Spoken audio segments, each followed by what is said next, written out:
Hello and most welcome dear students, welcome to the tricky Samarjeet.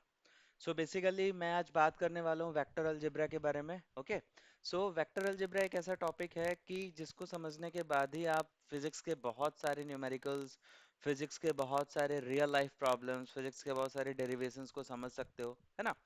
तो ये chapter कहीं ना कहीं बहुत ज़्यादा इंपॉर्टेंट हो जाता है। इनफैक्ट ट्वेल्थ के सिलेबस में मैथ्स में भी ये काफ़ी अच्छा रोल प्ले करता है। साथ में जो भी हम लोग बोर्ड एग्जाम्स देते हैं, जितने भी कॉम्पिटिटिव एग्जाम्स देते हैं, लाइक जेई हो गया, नीट हो गया, सी सैट हो गया, सी यूईटी हो गया, डब्ल्यू बी जेई हो गया, बिट सैट हो गया, है ना, एटीसी हो गया। कई तरीके के ऐसे एग्जामिनेशन होते हैं जिसमें आपको वेक्टर अलजेब्रा से क्वेश्चंस आपसे पूछे जाते हैं, राइट। सो आज हम लोग इसी का पूरा डिस्कशन करने वाले हैं। सो आई होप कि आप अगर इसका पूरा का पूरा अगर लेक्चर अटेंड कर लेते हो, पूरा एक यहाँ से आप ग्राफ्स कर लेते हो चीज़ों को, तो इन दैट केस आपको वेक्टर अलजेब्रा से रिलेटेड कोई भी प्रॉब्लम नहीं आने वाला है। हम लोग ए टू जेड सारी बातें करने वाले हैं रिलेटेड टू वेक्टर अलजेब्रा, ठीक है। सो वीडियो में बने रहो। आई डोंट नो कि ये वीडियो कितना लेंदी होगा, बट जितना भी हो आई रिक्वेस्ट यू कि आप इसे पूरा देखो, ताकि आपके जितने भी कंसेप्ट्स हैं वो सारे के सारे एक बार रिवाइज हो जाएं, और अगर आपको नहीं पता है वो सारी चीजें तो आप सीख जाओ, राइट। और फिर आपसे धीरे धीरे क्वेश्चंस बन पाएंगे, ठीक है। चलो, सो स्टार्ट करते हैं हम लोग।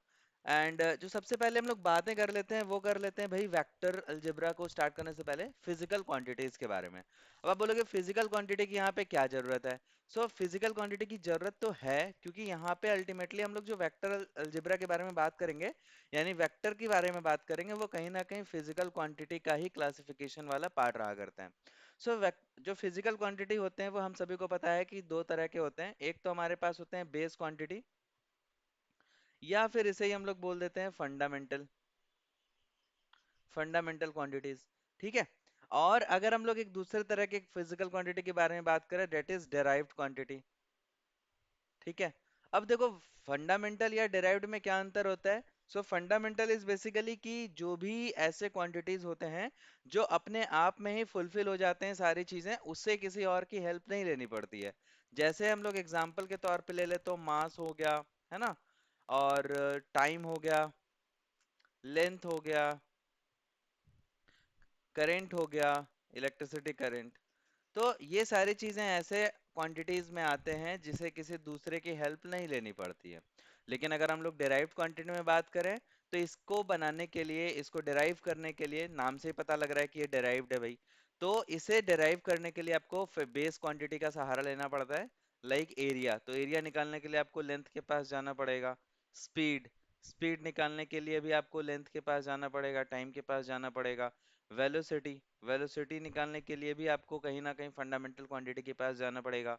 एसेलरेशन, तो ये सारी चीजें क्या है, ये सारी की सारी चीजें फिजिकल क्वांटिटी में नहीं में आती हैं, जिसमें डिराइव क्वांटिटी में आती हैं। अब ये दोनों को ना, ये दोनों को हम लोग फर्दर एक दो चीजों में नहीं, और बहुत सारी चीजों में डिराइव करवा सकते हैं, जो क्लासिफाई करवा सकते हैं, जो कि होता है अपने पास स्केलर, वेक्टर, मैट्रिसेस, है ना।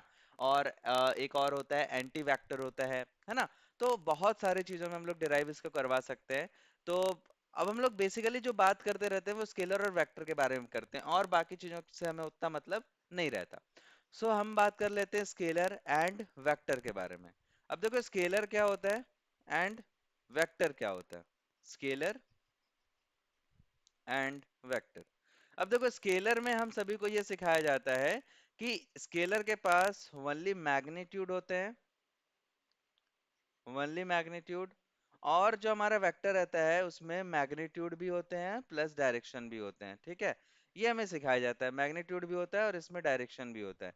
अब आप देखोगे कि बहुत सारे ऐसे फिजिकल क्वांटिटी हैं जिसके पास मैग्नीट्यूड भी है, डायरेक्शन भी है, बट फिर भी उसको हम लोग क्या करते हैं, स्केलर की तरह कंसिडर करते रहते हैं। जैसे इलेक्ट्रिक करंट हो गया, इलेक्ट्रिक करंट का अपना डायरेक्शन भी होता है, आप सभी को पता है, और मैग्नीट्यूड तो खैर होता ही है। तो इन दैट केस क्या वो वेक्टर हो गया? नहीं। तो इसका मतलब है कि रियल डेफिनेशन ये नहीं है, क्योंकि फिजिक्स में ज्यादातर एक्सेप्शन वाली चीजें तो होती नहीं है। तो स्केलर में हमें क्या पता चलता है, या फिर आपको पता होना चाहिए, कि जिसको ऐड करने के लिए अल्जेब्राइक सम का यूज करते हैं, ठीक है, अल्जेब्राइक सम का यूज करते हैं, उसी को हम लोग बोल देते हैं कि वो स्केलर क्वांटिटी है। और इसको ऐड करने के लिए आपको वेक्टर सम का जरूरत पड़ता है, इसे हम लोग बोल देते हैं वेक्टर क्वांटिटी। बस अभी आप इतना याद रखो, बाकी अलजेब्राइक सम आपको पता है।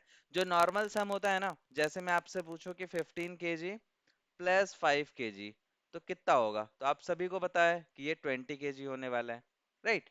तो ये आपका क्या हो गया भाई, अल्जेब्राइक सम हो गया। अब अगर हम लोग मैग्नीट्यूड प्लस डायरेक्शन वाले सम के बारे में बात करें, जो कि होता है vector sum.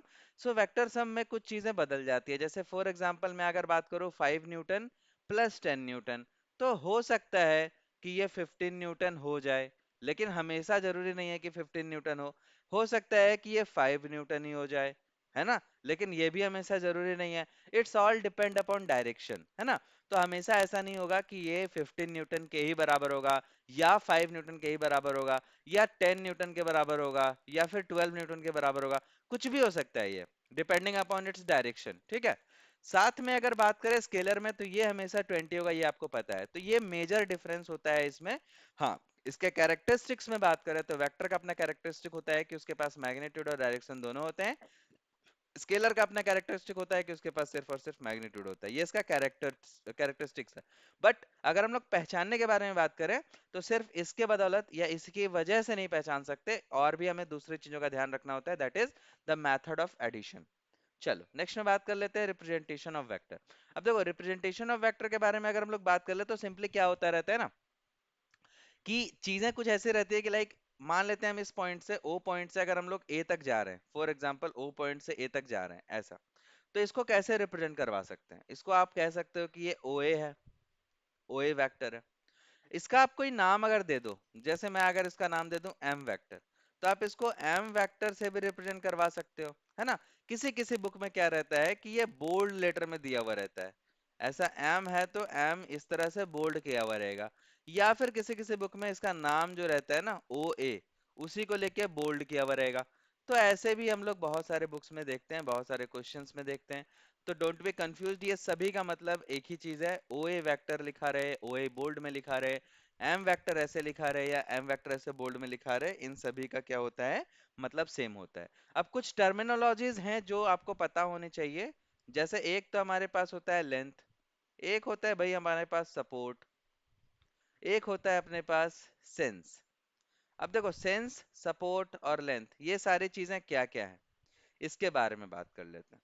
So length is basically magnitude, कि कितने मैग्नीट्यूड का वो वेक्टर है, इसको हम लोग बोल देते हैं कि उसका लेंथ कितना है।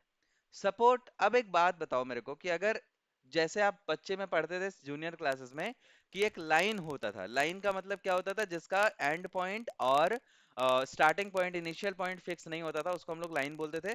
अगर उसी में से एक पॉइंट या दो पॉइंट डाल करके अंदर से एक चीज कट कर ले, तो उसे लाइन सेगमेंट बोलने लग जाते थे, है ना। तो यहाँ पे भी वही बात है कि अगर कोई वेक्टर है, तो वो कहीं ना कहीं एक बहुत बड़े वेक्टर का पार्ट रहा होगा, मान सकते हैं हम लोग, कि अगर कोई एक वेक्टर है, यही वेक्टर अगर है ओए, तो कहीं ना कहीं एक बहुत बड़ा वेक्टर रहा होगा कुछ इस तरीके का, रेड वाली लाइन का। अब इसमें से हम लोगों ने बस इतना पार्ट कट कर लिया, तो ये क्या बन गया, ये ओए वेक्टर बन गया। तो कहीं ना कहीं ये ओए जो है ना, वो इसी के सपोर्ट से बना है। तो ये जो बड़ा वाला लाइन होगा, वो यहाँ पे क्या कहलाएगा, सपोर्ट कहलाएगा, ठीक है। तो ये चीज होता है, a big curved line, a big vector, ऐसा आप बोल सकते हो, बिग वेक्टर। तो ये चीज है। अब सेंस से ये बात आप समझ सकते हो कि सेंस का मतलब ही समझ होता है। तो इन दैट केस, अगर कहीं पे ओ ए वेक्टर ऐसा लिखा हुआ है, तो आपको पता लग जाना चाहिए कि ये ओ से लेकर के ए तक जा रहा है। आप ऐसा बिल्कुल मत समझो कि ए से लेकर के ओ तक जा रहा है, क्योंकि ये दोनों चीजें अलग अलग चीजों को रिप्रेजेंट करती है। ए से ओ मतलब आप ए से स्टार्ट होके ओ तक जा रहे हो, और यहाँ पे ओ ए का मतलब हो गया ओ से स्टार्ट होकर के ओ से स्टार्ट होकर के ए तक जा रहे हैं। तो यहाँ पे ओ ए जो होगा ना, वो ए ओ के बराबर कभी नहीं हो सकता, ये दोनों अलग अलग बातें हैं, ठीक है। तो ऐसा नहीं हो सकता। आप अगर लिखना भी चाहो, तो आप ऐसा लिख सकते हो कि O A is equal to negative of A O, negative of AO, ठीक है। आप ऐसा चाहो तो लिख सकते हो। तो ये था हमारा पूरा रिप्रेजेंटेशन ऑफ वेक्टर के, कैसे हम लोग रिप्रेजेंट करते हैं। इन तीनों तीनों के बारे में थोड़ा सा आप लोग ध्यान रखेंगे। कभी कभी डेफिनेशन में इसका यूज होता है, जो मैं अभी आप लोगों को बताऊंगा कुछ सारे डेफिनेशंस, उसमें ये सब चीज यूज हो सकता है। ओके। तो अब देखो, अब हम लोग पूरा का पूरा ओवरव्यू ले लेते हैं फटाफट से, कि टाइप्स ऑफ वेक्टर कितने तरीके का होता है एंड उसका क्या क्या यूज हुआ करता है। सबसे पहले अगर बात कर ले हम लोग जीरो वेक्टर के बारे में, तो इसका भाई मैग्नीट्यूड जो होता है ना, मैग्नीट्यूड वो हो जाता है जीरो।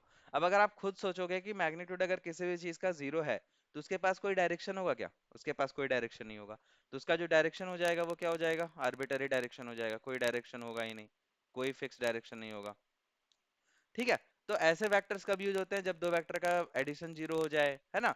दो वेक्टर को अगर हम लोग देखें तो मेन जो अपना मैग्नीट्यूड होगा वो दो वेक्टर का सेम होगा, बट उसका डायरेक्शन अलग अलग डायरेक्शन में होगा, अपोजिट डायरेक्शन में होगा, तो वैसे वेक्टर का जो सम होता है उसे हम लोग जीरो वेक्टर या नल वेक्टर कह सकते हैं। सेकंड के बारे में बात करें तो यूनिट वेक्टर होता है। अब नाम से ही पता लग रहा है कि भाई एक ऐसा वेक्टर है जिसका जो मैग्नीट्यूड है ना, फॉर एग्जांपल कि ओए वेक्टर है अपने पास, और उसका अगर हम लोग मैग्नीट्यूड निकाल ले तो वो कितना के बराबर आना चाहिए? वो वन के बराबर आना चाहिए। तो उसी को हम लोग क्या बोल देते हैं? Unit vector. अगेन इसके डायरेक्शन के बारे में बात करें तो डायरेक्शन तो इसका कुछ ना कुछ तो होगा, क्योंकि इसके पास कुछ ना कुछ मैग्नीट्यूड है, तो डायरेक्शन भी कुछ ना कुछ होगा। तो इसका यूज क्या होता है भाई? इसका यूज होता है कि अगर आपको कोई बोल दे कि भाई एक वेक्टर है, उसी के डायरेक्शन में इतने मैग्नीट्यूड का आप एक वेक्टर निकाल के दिखाओ। अभी हम लोग वो सारे क्वेश्चंस करेंगे, डोंट वरी। तो उस केस में हम लोग यूनिट वेक्टर का यूज करते हैं, अभी मैं बताऊंगा कैसे करते हैं। लाइक एंड अनलाइक वेक्टर, अब देखो ये नाम से ही पता लग रहा है। लाइक का मतलब क्या होता है कि अगर कोई वेक्टर है, उसी के सेम उसी के डायरेक्शन में अगर आप एक दूसरा वेक्टर ले लेते हो, तो दोनों वेक्टर क्या कहलाएगा? कि वो दोनों लाइक वेक्टर है। अगर हम लोग अनलाइक वेक्टर के बारे में बात करें तो वो अपोजिट डायरेक्शन के बारे में बात कर रहा होता है, अपोजिट डायरेक्शन के बारे में बात कर रहा होता है। तो ऐसे केसेस में हम इसको क्या बोलते हैं? Unlike vector. ठीक है। अगर हम लोग एक वेक्टर ऐसे ले लें और इसी पॉइंट से एक वेक्टर दूसरे डायरेक्शन में ले लें, so in that case it is called unlike vector. ठीक है। अब ये दोनों के बारे में मैं आपको बता देना चाहता हूँ कि ये दोनों कहीं ना कहीं एक तीसरे वेक्टर का पार्ट होता है, जो कि कहलाता है हमारा पैरेलल वेक्टर। तो ये क्या है भाई? पैरेलल वेक्टर का ही एक पार्ट है। अब ये पैरेलल वेक्टर क्या होता है उसके बारे में थोड़ी बातें कर लेते हैं। तो पैरेलल वेक्टर बेसिकली क्या रहता है कि अगर कोई वेक्टर है जो सेम ही सपोर्ट का पार्ट है, अभी मैंने आपको सपोर्ट समझाया था ना, एक बहुत बड़ा सा वेक्टर है, उसी में से कुछ पार्ट नीचे से कट कर लिए, तो वो हमारा पैरेलल वेक्टर हो जाता है। तो ये चीज आप याद रखोगे कि जैसे मान लो तो एक बहुत बड़ा सा वेक्टर है, उसमें से मैंने ऐसे कट किया, एक ऐसा वेक्टर कट किया, एक ऐसा वेक्टर कट किया। एक बहुत बड़ा सा वेक्टर था, उसमें से मैंने इस तीनों पार्ट को कट कर लिया। अब आप देखोगे कि ये तीनों वेक्टर एक कोलिनियर में भी है, क्योंकि ये तीनों एक ही सपोर्ट से आया हुआ है ना। तो ये तीनों वेक्टर का सपोर्ट एक ही है, इस वजह से इसको हम लोग क्या बोल सकते हैं? कोलिनियर बोल सकते हैं। अब आप देखोगे कि ये तीनों आपस में पैरेलल भी है। अब पैरेलल का मतलब ऐसा नहीं है कि दोनों सेम ही डायरेक्शन में जाए और दोनों के बीच का गैप तो सेम होना ही चाहिए बिल्कुल, लेकिन इसका मतलब ये नहीं कि दोनों सेम ही डायरेक्शन में जाए। वो दोनों अगर अलग अलग डायरेक्शन में भी जाता है, फॉर एग्जांपल एक इधर जा रहा है और एक इधर जा रहा है, लेकिन इन दोनों के बीच का गैप हमेशा कांस्टेंट है, तो भी ये पैरेलल ही कहलाएगा। ये एक अलग तरह का पैरेलल होता है जिसको हम लोग एंटी पैरेलल बोलते हैं। अपोजिट डायरेक्शन का मतलब एंटी पैरेलल होता है। तो होता ये भी पैरेलल ही है, तो इसको भी हम लोग क्या बोलेंगे? पैरेलल बोलेंगे। और टू बी एग्जैक्ट अगर बात करें तो ये एंटी पैरेलल बोलेंगे। तो आपको कहीं पे भी ऐसा कोई पूछ दे कि भाई बताओ ये कोलिनियर है या पैरेलल है, तो अगर ऐसा वेक्टर है तो इसको कोलिनियर भी बोलेंगे और पैरेलल भी बोलेंगे। ठीक है। कोई इनिशियल वेक्टर क्या होता है? नाम से ही पता लग रहा है, इनिशियल का मतलब क्या होता है? इनिशियल का मतलब होता है भाई स्टार्टिंग, है ना, स्टार्ट पॉइंट, स्टार्टिंग पॉइंट। तो इन दैट केस अगर कोई दो वेक्टर या दो से ज्यादा वेक्टर एक ही पॉइंट से स्टार्ट हो रहे हो, तो उसको हम लोग क्या बोल देते हैं भाई? को इनिशियल वेक्टर। जैसे ए vector, B vector, C vector, ये तीनों यहीं से स्टार्ट हो रहे हैं, तो ये को इनिशियल वेक्टर हो गए। कोप्लेनर वेक्टर क्या होता है? सो कोप्लेनर वेक्टर का मतलब होता है कि एक ही प्लेन पे हैं वो सारे चीज, एक ही प्लेन पे है। अगर मान लो कि कोई एक ऐसा पेज आपने बनाया है और उस पेज पे आपने बहुत सारे वेक्टर को क्रिएट करा है, तो उस पेज को बोलेंगे कि भाई वो एक प्लेन है, और जितने भी वेक्टर उस प्लेन पे हैं वो सारे कोप्लेनर वेक्टर है। समझ आ रहा है? तो ये चीजें होती है। तो ये आपका हो गया कोप्लेनर वेक्टर। जैसे मान लो कि अगर एक मैं पेज यहाँ पे क्रिएट कर ले रहा हूँ और इसमें मैंने बहुत सारे वेक्टर्स बना दिए हैं, ये, तो ये एक ही प्लेन पे है। ठीक है। तो इसे मैं बोलूंगा कि ये कोप्लेनर वेक्टर है। कोटर्मिनस वेक्टर, कोटर्मिनस वेक्टर क्या होगा? सो कोटर्मिनस वेक्टर, टर्मिनल का मतलब क्या होता है? टर्मिनल का मतलब क्या होता है? एंड पॉइंट जिसका सेम हो। ठीक है। तो बहुत सारे वेक्टर अगर एक ही जगह पे एंड कर रहे हैं, तो इसका मतलब है कि वो कौन से वेक्टर? वो कोटर्मिनस वेक्टर। ठीक है। 8 नंबर में मैं बात कर लूं तो निगेटिव ऑफ ए वेक्टर। मान लेते हैं कि अगर कोई वेक्टर है ए, ठीक है। और उस वेक्टर को अगर हम लोग ऐसे दिखा दें कि भाई डायरेक्शन तो मैं बदलूंगा ही, बट मैग्नीट्यूड वही रहेगा। यहाँ पे एक वेक्टर है, उसका कुछ ना कुछ मैग्नीट्यूड हो रहा होगा। तो मैग्नीट्यूड अगर उसका सेम रखा जाए बट डायरेक्शन को मैं रिवर्स कर दूं या चेंज कर दूं, अपोजिट कर दूं, तो इन दैट केस वो जो वेक्टर बन जाएगा ना, वो निगेटिव वेक्टर बन जाएगा। मैंने आपको अभी थोड़ी देर पहले बताया था इस वाले स्लाइड में कि अगर ओ ए और यहाँ पे भी ए हो तो मैग्नीट्यूड दोनों का सेम ही है। अगर मैं मुंबई से, अगर मैं क्या कर रहा हूँ, मुंबई से जा रहा हूँ चेन्नई के बीच, तो इन दैट केस डायरेक्शन तो सेम है ना। और मैं अगर चेन्नई से जा रहा हूँ मुंबई के बीच में, तो डायरेक्शन बदल गया बट मैग्नीट्यूड अभी भी सेम है। मुंबई से मैं चेन्नई जा रहा हूं तो जितना किलोमीटर होगा उतना ही चेन्नई से मुंबई होगा ऑब्वियसली, लेकिन डायरेक्शन दोनों ही केसेस में बदल जा रहे हैं। सो इन दैट केस यहाँ पे मैं बोलूंगा कि ये अपोजिट डायरेक्शन में चले गए, निगेटिव ऑफ अ वेक्टर हो गया। लोकलाइज्ड वेक्टर क्या होता है? लोकलाइज्ड वेक्टर में बाउंडेशन हो जाता है वेक्टर के पास कि भाई मान लो कि तुम्हें ना एक वेक्टर बनाना है, क्रिएट करना है, और ये वेक्टर इसके पैरेलल होना चाहिए। ये मान लो मैं एक वेक्टर बना दे रहा हूँ, ए वेक्टर। आपको बोला गया कि एक वेक्टर बनाओ, बट कंडीशन ये है कि वो वेक्टर इसके पैरेलल होना चाहिए, और कहीं ना कहीं एक पॉइंट है मान लो यहाँ पे सी, उसके पैरेलल होना चाहिए, उसके पास करना चाहिए। तो मैं क्या करूंगा, एक ऐसा वेक्टर बनाऊंगा, है ना। तो ये कैसा वेक्टर हो जाएगा? ये हो जाएगा बी वेक्टर, जो कि सी पॉइंट से पास कर रहा है and is parallel to A vector. ठीक है, तो ऐसी चीजें हो जा रही है। फ्री वेक्टर में क्या होता है? ये इंडिपेंडेंट ऑफ पोजिशन होता है। ठीक है, independent of position, independent of position. ठीक है, तो ये पोजीशन से इंडिपेंडेंट रहा करता है, मतलब इसका कोई भी जो पोजीशन रहता है कि हाँ भाई यहाँ पे लाई करेगा, वहां पे लाई करेगा, ऐसा कुछ नहीं है। वो जहां चाहे वहां लाई कर सकता है। अगर उसको ए वेक्टर का मैग्नीट्यूड के बराबर कोई वेक्टर बनाना हो तो वो कहीं पे भी लाई कर सकता है। That's why it's called free vector. जैसे लोकलाइज्ड वेक्टर में इसके पास बाउंडेशन था कि भाई पैरेलल तो है, लेकिन ये इस पॉइंट से पास करना चाहिए, तो ये इसके पास बाउंडेशन है, लिमिटेशंस है कि भाई इससे ज्यादा कहीं दूसरी जगह नहीं जा सकता। लेकिन फ्री वेक्टर के पास ऐसी चीजें नहीं है। अगर बोला जाएगा कि भाई ए वेक्टर ऐसा है, इसके पैरेलल कहीं पे आपको एक वेक्टर बनाना है, तो मैं चाहूँ तो यहाँ पे भी एक वेक्टर बना सकता हूँ जो इसके पैरेलल होगा, समथिंग लाइक दिस, ऐसा, है ना। ये भी हो सकता है, ये पैरेलल है, बस ये कहानी खत्म हो गया। किस पॉइंट से पास होगा, कहाँ से होगा, उससे हमें कोई मतलब नहीं है, एक ही प्लेन पे है और साथ में पैरेलल है, तो ये पैरेलल वेक्टर हो गया, फ्री वेक्टर हो गया। 11th नंबर पे बात करें इक्विलिटी ऑफ वेक्टर, तो इक्विलिटी ऑफ वेक्टर भी काफी आसान है। इसमें आपको क्या चाहिए होता है? आपको पता है कि जो वेक्टर होते हैं उसके पास दो कैरेक्टरिस्टिक्स होते हैं। कौन कौन से? तो मैग्नीट्यूड एंड डायरेक्शन। तो अगर दो वेक्टर अपने पास हैं, ए वेक्टर और बी वेक्टर, तो अगर इन दोनों का मैग्नीट्यूड आपस में इक्वल हो गया तो हम लोग बोलेंगे कि वो इक्वल है। साथ में इसका जो डायरेक्शन है वो अगर इक्वल हो गया, डायरेक्शन सेम हो गया, तो भी हम लोग बोलेंगे कि वो कैसा वेक्टर है? वो हमारे पास इक्वलिटी वेक्टर है, इक्वल वेक्टर है। समझ आ गया?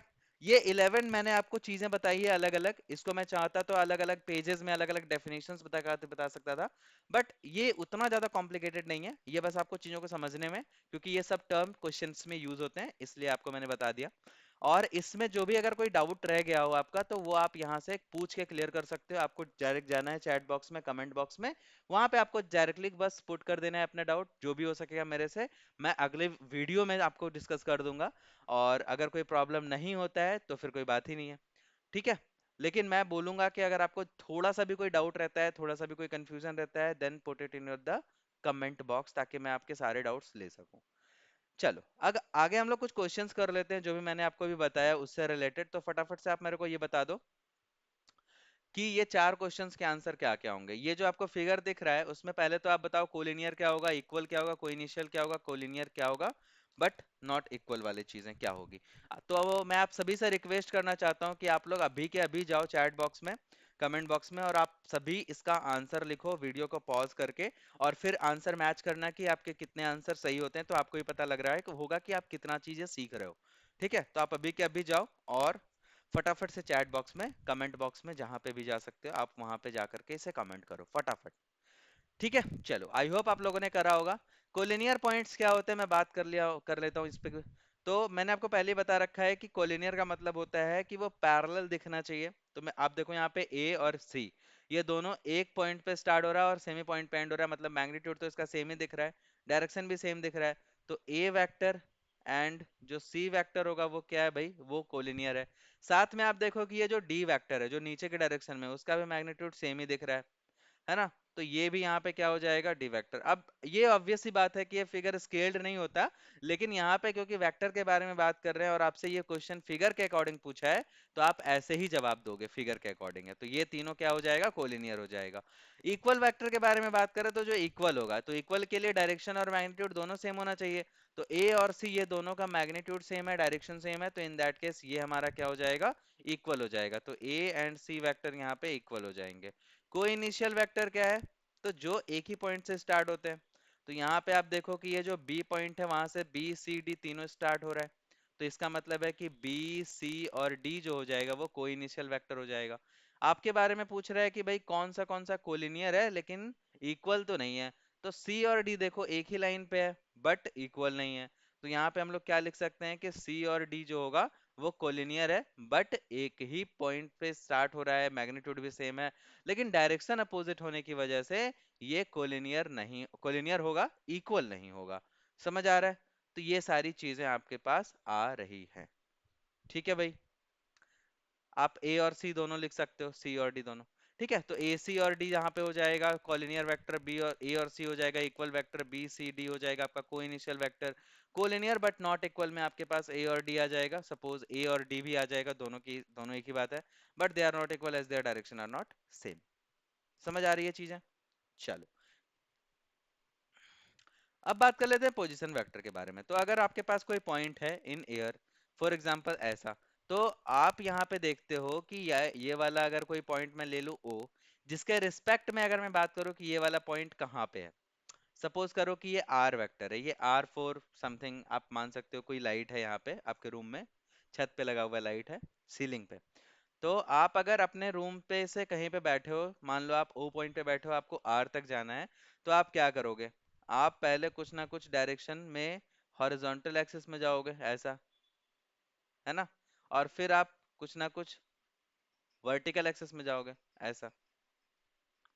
समझ आ रहा है। तो ये कहीं ना कहीं आपने क्या करा है, आर तक जाने के लिए आपने कुछ एक्स एक्सिस के डायरेक्शन में ट्रेवल किया है, और आपने कुछ वाई एक्सिस के ट्रैवल में डायरेक्शन में ट्रेवल करा है।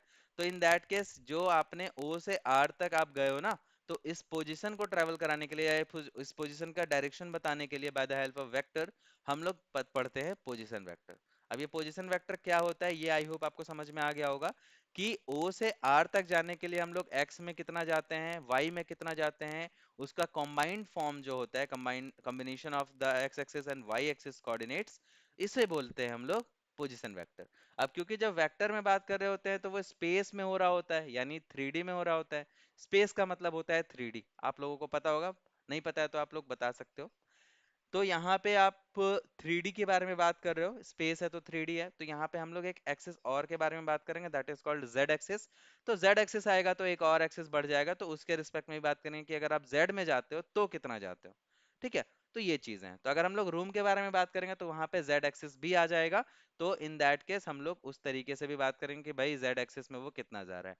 तो फॉर एग्जाम्पल कि अपने पास एक ओ आर है, तो ओआर में मैंने बताया कि भाई अगर ये 3 सेंटीमीटर जा रहा है एक्स एक्सिस में, 4 सेंटीमीटर जा रहा है वाई एक्सिस में, और 5 सेंटीमीटर जा रहा है जेड एक्सिस में, तो कुछ इस तरीके से हम लोगों का रिप्रेजेंटेशन होगा ऑफ पोजीशन वेक्टर। ठीक है। तो ओ आर वेक्टर हमारा इस तरीके से होगा। अब इसको हम लोग और डिटेल्ड में लिखते हैं, ऐसा ज्यादातर नहीं लिखते, बट वो सारी चीजें हम लोग आगे पढ़ेंगे कि कैसे हम लोग लिखते हैं उसको। ठीक है। तो पोजीशन वेक्टर का मतलब ये होता है।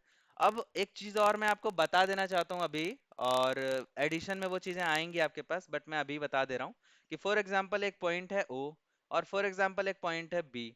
तो मैंने क्या बताया आपको कि ओ ए आपको पता चल सकता है, ओ बी आपको पता चल सकता है, ये दिया रहेगा कि ओ ए का पोजीशन वेक्टर ये है, ओबी का पोजीशन वेक्टर ये है, और आपको बोल देगा कि बताओ भाई ए बी कितना हुआ, ए बी कितना हुआ। तो मैंने आपको अभी नहीं पढ़ाया है, आगे आने वाली स्लाइड्स में मैं आपको बताऊंगा कि यहाँ पे जैसे मैं अगर बात कर लूँ ओ ए, तो ओ ए अगर मैं बात करूँ तो ओ ए मैं यहाँ से यहाँ तक जाऊंगा। फिर अगर मैं ए से बी तक जा रहा हूँ, यहाँ पे ए बी लिखा है मतलब ए से बी तक मैं जा रहा हूँ, यहाँ से यहाँ तक। अब यहाँ पे ओ बी भी आपको पता है कुछ इस तरीके से। तो आप कैसे कैलकुलेट करोगे इन चीजों को, तो ये होता है triangle rule of vector addition. तो यहाँ पे आप जो ओ बी निकालोगे ना भाई, वो कैसे निकालोगे, और वो आप निकालोगे O B vector minus O ए वैक्टर। ठीक है। अब ये क्यों हो रहा है ये मैं आपको बताऊंगा वेक्टर लॉ ऑफ एडिशन जब मैं पढ़ा रहा हूँ इसी लेक्चर के आने वाले स्लाइड्स में। ठीक है। चलो हम लोग आगे बढ़ते हैं। सो रिमार्क्स में मैं आपको कुछ बातें बता देना चाहता हूँ। सबसे पहले, अगर ए और बी दो अलग अलग वेक्टर है जिसका कोऑर्डिनेट आपके सामने ऐसे लिखा है जैसा मैंने आपको बताया था, तो जो डायरेक्शन होता है, डिस्टेंस होता है ए और बी के बीच में, दैट इज ए बी जो होता है, वो कैसे आप लोग निकालोगे? वो आप कुछ इस तरीके से निकालोगे, x2 माइनस एक्स वन का होल स्क्वायर। ये चीजें देख के आपको कुछ चीजें याद आ रही होगी, जो होता है डिस्टेंस फार्मूला। आपने डिस्टेंस फार्मूला पढ़ा होगा क्लास 10th में, क्लास 12th में, क्लास 11th में। अगर आप जो भी क्लास में हो, अगर आपने क्लास 10th में पढ़ा है तो भी आपने ये वाला फार्मूला पढ़ा है, लेकिन वहां पे आप क्लास 10th में जो पढ़ते हो वहां पे जेड एक्सेस इन्वॉल्व नहीं होता रहता है। आप बस इतना ही पढ़ते हो। कुछ याद आ रहा है आपको? है ना? तो ये सारी चीजें आप पढ़ते हो जब आप 10th में रहते हो। तो यहाँ पे एक और एक्सेस ऐड हो गया जिस वजह से एक और कोऑर्डिनेट ऐड हो गया, और कोई बात नहीं है। तो ए बी वेक्टर आप ऐसे करके कैलकुलेट करते रहते हो। अब अगर हम लोग बात कर ले डिस्टेंस फार्मूला का यूज करके कि ओपी का मैग्नीट्यूड कितना होगा, तो मैग्नीट्यूड के बारे में मैं आपको कुछ बातें बता देना चाहता हूँ कि जैसे मान लो आई कैप जे कैप के कैप आ ही गया है, तो मैं आपको इसके बारे में भी बता देता हूँ। जैसे मान लो कि मैंने आपको बताया कि तीन तरीके के एक्सिस होते हैं। एक होता है एक्स एक्सिस, एक होता है वाई एक्सिस, एक होता है जेड एक्सिस। आप किसी को भी कोई भी एक्सिस मान सकते हो, कोई भी बाउंडेशन नहीं है आपके पास। तो अगर मैं इसे एक्स एक्सिस मान लूं, इसे वाई एक्सिस मान लूं, इसे जेड एक्सिस मान लूं, तो इस डायरेक्शन में जो वेक्टर होगा ना उसको आई कैप बोलेंगे। इस डायरेक्शन में जो वेक्टर होगा उसे जे कैप, इस डायरेक्शन में जो वेक्टर होगा उसे के कैप बोलेंगे। अब अंतर यह है कि आई जे और के जो होता है ना वो यूनिट वेक्टर होता है। याद है आपको? अभी जस्ट मैंने आपको बताया था थोड़ी देर पहले कि आई वेक्टर, जे वेक्टर, के वेक्टर, ये कैसे वेक्टर होता है? Unit vector. यूनिट वेक्टर मैंने आपको अभी थोड़ी देर पहले बताया कि जिसका मैग्नीट्यूड वन के बराबर होता है। मतलब कि अगर मैं आई वेक्टर का मैग्नीट्यूड निकालूं या जे वेक्टर का मैग्नीट्यूड निकालूं या फिर के वेक्टर का मैग्नीट्यूड निकालूं, तो उसका कितना वेक्टर मैग्नीट्यूड आने वाला है? उसका वन मैग्नीट्यूड आने वाला है। ठीक है? तो अगर मैं कोई ऐसा डायरेक्शन ले लूं जिसका आप, मैंने अभी जस्ट लिखा था इसमें देखो 3 4 5, तो अगर मैं इसे चाहूं तो इसे मैं और किस तरीके से लिख सकता हूं? थ्री एक्स एक्सिस के डायरेक्शन में, क्योंकि पहला कोऑर्डिनेट एक्स एक्सिस का रहता है। तो थ्री आई कैप मैं ले लूंगा। आई कैप क्या बताएगा भाई? मैग्नीट्यूड तो इसका वन है, तो इससे इसकी वजह से थ्री के ऊपर तो कोई इफेक्ट नहीं पड़ेगा। बट आई कैप बताता है हमें कि ये जो थ्री जा रहा है ना वो कौन सा डायरेक्शन में जा रहा है? एक्स एक्सिस के डायरेक्शन में जा रहा है। अगेन, जो वाई एक्सिस के डायरेक्शन में जाएगा वो जे कैप होता है, और जो के कैप होता है वो जेड एक्सिस के डायरेक्शन में हो रहा होता है। तो यहाँ पे आप सभी को ये बातें क्लियर हो रही होंगी कि एक्स एक्सिस में अगर कोई चीजें हैं तो वो आई कैप से डिनोट की जाती हैं, वाई एक्सिस में कोई चीजें हैं तो वो जेड एक्सिस से, जेड कैप से डिनोट की जाती हैं, और जेड एक्सिस में कोई चीज है तो उसे के कैप से डिनोट करते हैं। और इन तीनों का जो मैग्नीट्यूड होता है वो वन होता है। इसे बस डायरेक्शन दिखाने के लिए हम लोग यूज करते हैं। तो अब आपको पता लग गया होगा कि यूनिट वेक्टर का जो यूज है वो कहाँ पे हम लोग करते हैं। अब अगर मैं आपसे कोई एक क्वेश्चन पूछूं कि find a unit vector parallel to this vector, तो यूनिट वेक्टर आप कैसे निकालोगे? यूनिट वेक्टर कैसे निकालोगे? अब देखो, यहाँ पे एकदम सिंपल सी चीजें मैं आपको बता दे रहा हूँ कि आपको बहुत ज्यादा हाई फाई स्टडी करने की जरूरत नहीं है। आप जितना चीज अभी तक जानते हो ना, बेसिक बातें, उसी से आप चीजों को निकाल सकते हो। अब सपोज करो यहाँ पे क्वेश्चन पूछा रहता कि अगर 5 बनानाज हैं आपके पास, उसका प्राइस 12 रुपीज है, तो एक बनाना का प्राइस कितना है? एक बनाना का प्राइस कितना है? तो आप क्या बताओगे? The price of one banana is, इसका आप जितना भी टोटल 5 बनाना का होगा ना कॉस्ट, उससे उसके टोटल कॉस्ट को क्या करेंगे? डिवाइड कर देंगे। अब यहाँ पे आपको टोटल बनाना का जो कॉस्ट है वो दिया नहीं है, आपको खुद निकालना पड़ेगा। वो कितना होगा? वो होगा इसका मैग्नीट्यूड। तो पहले हम लोग इसका मैग्नीट्यूड मान लेते हैं, बनाते हैं। Let A vector is equal to -3 i cap plus 4 j cap. तो पहले मैं इसका क्या निकाल लूंगा भाई? मैग्नीट्यूड निकाल लूंगा। अब मैग्नीट्यूड मैं कैसे निकालता हूँ वो ध्यान से देखो आप। मैग्नीट्यूड निकालने के लिए क्या होगा भाई? ये इसका पोजीशन वेक्टर है सपोज, तो ये 3 i कैप है, मतलब एक्स एक्सिस के डायरेक्शन में ये 3 गया होगा, वाई एक्सिस के डायरेक्शन में ये 4 गया होगा। तो इन दैट केस यहाँ पे क्या हो जाने वाला है? -3 -0 का स्क्वायर, मतलब -3 का स्क्वायर, प्लस 4 -0 का स्क्वायर, मतलब 4 का स्क्वायर। तो इन दैट केस यहाँ पे क्या हो जाने वाला है? 9 प्लस 16। और इसका स्क्वायर रूट क्या हो जाएगा भाई? 25 का स्क्वायर रूट क्या हो जाएगा? 5। तो यहाँ पे आप क्या देख रहे हो कि मैग्नीट्यूड ऑफ जो ए वेक्टर है, हमेशा मैग्नीट्यूड को आप ऐसे मोड लगा के डिनोट करते हो, ठीक है? तो ऐसे में इसका मैग्नीट्यूड क्या हो जाएगा? 5 हो जाएगा। अब अगर आपसे पूछा जा रहा है unit vector parallel to this vector, तो ये आपका क्या हो गया भाई? इतना यूनिट है इसके पास और इसका वेक्टर का प्राइस इतना है। तो आपसे अगर पूछ रहा है therefore vector parallel to -3 i cap plus 4 j cap, to be exact parallel vector तो है पैरेलल, बट ये यूनिट वेक्टर के बारे में बात कर रहा है, तो मैं यहाँ पे यूनिट भी लिख देता हूँ। तो unit vector parallel to this, ये क्या हो जाएगा भाई, इसको हम लोग इसके मैग्नीट्यूड से बस डिवाइड कर देंगे। सो 1/5 हो जाएगा into 3 i cap minus 3 i cap plus 4 j cap. क्या ये बातें आपको क्लियर हो रही है? एक बार मेरे को सारे लोग बता दोगे, क्या ये सारी बातें क्लियर हो रही है आपके पास? ठीक है। तो इसका मैंने क्या करा, बस मैग्नीट्यूड निकालिया, तो मेरे को पता चल गया कि अच्छा 5 बनाना था, उसका कॉस्ट इतना, ये वाला वेक्टर है। तो अगर एक बनाने का कॉस्ट निकालना है, एक यूनिट वेक्टर का कॉस्ट निकालना है, then you have to divide that vector by the magnitude of that vector. समझ आ रहा है? बस ऐसे ही करना है, और कुछ चीजें नहीं करनी है आपको। अब देखो डायरेक्शन कोसाइंस के बारे में बात कर लेते हैं। तो डायरेक्शन कोसाइंस होता क्या है? So direction cosines is something कि अगर आप कोई वेक्टर लेते हो, फॉर एग्जांपल मैंने अभी जस्ट एक वेक्टर लिया था 3 एक्सिस के डायरेक्शन में, कि भाई जो वेक्टर होगा वो किस तरह से कौन से वाले एक्सिस के साथ अलाइन रहेगा।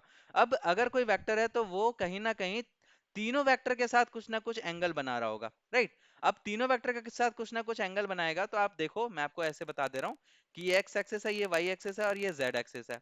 अगर मैं यहाँ पे कोई एक वेक्टर क्रिएट कर लूँ, फॉर एग्जाम्पल ऐसा, ध्यान से समझना, ये काफी इंपॉर्टेंट है, ये ऐसा।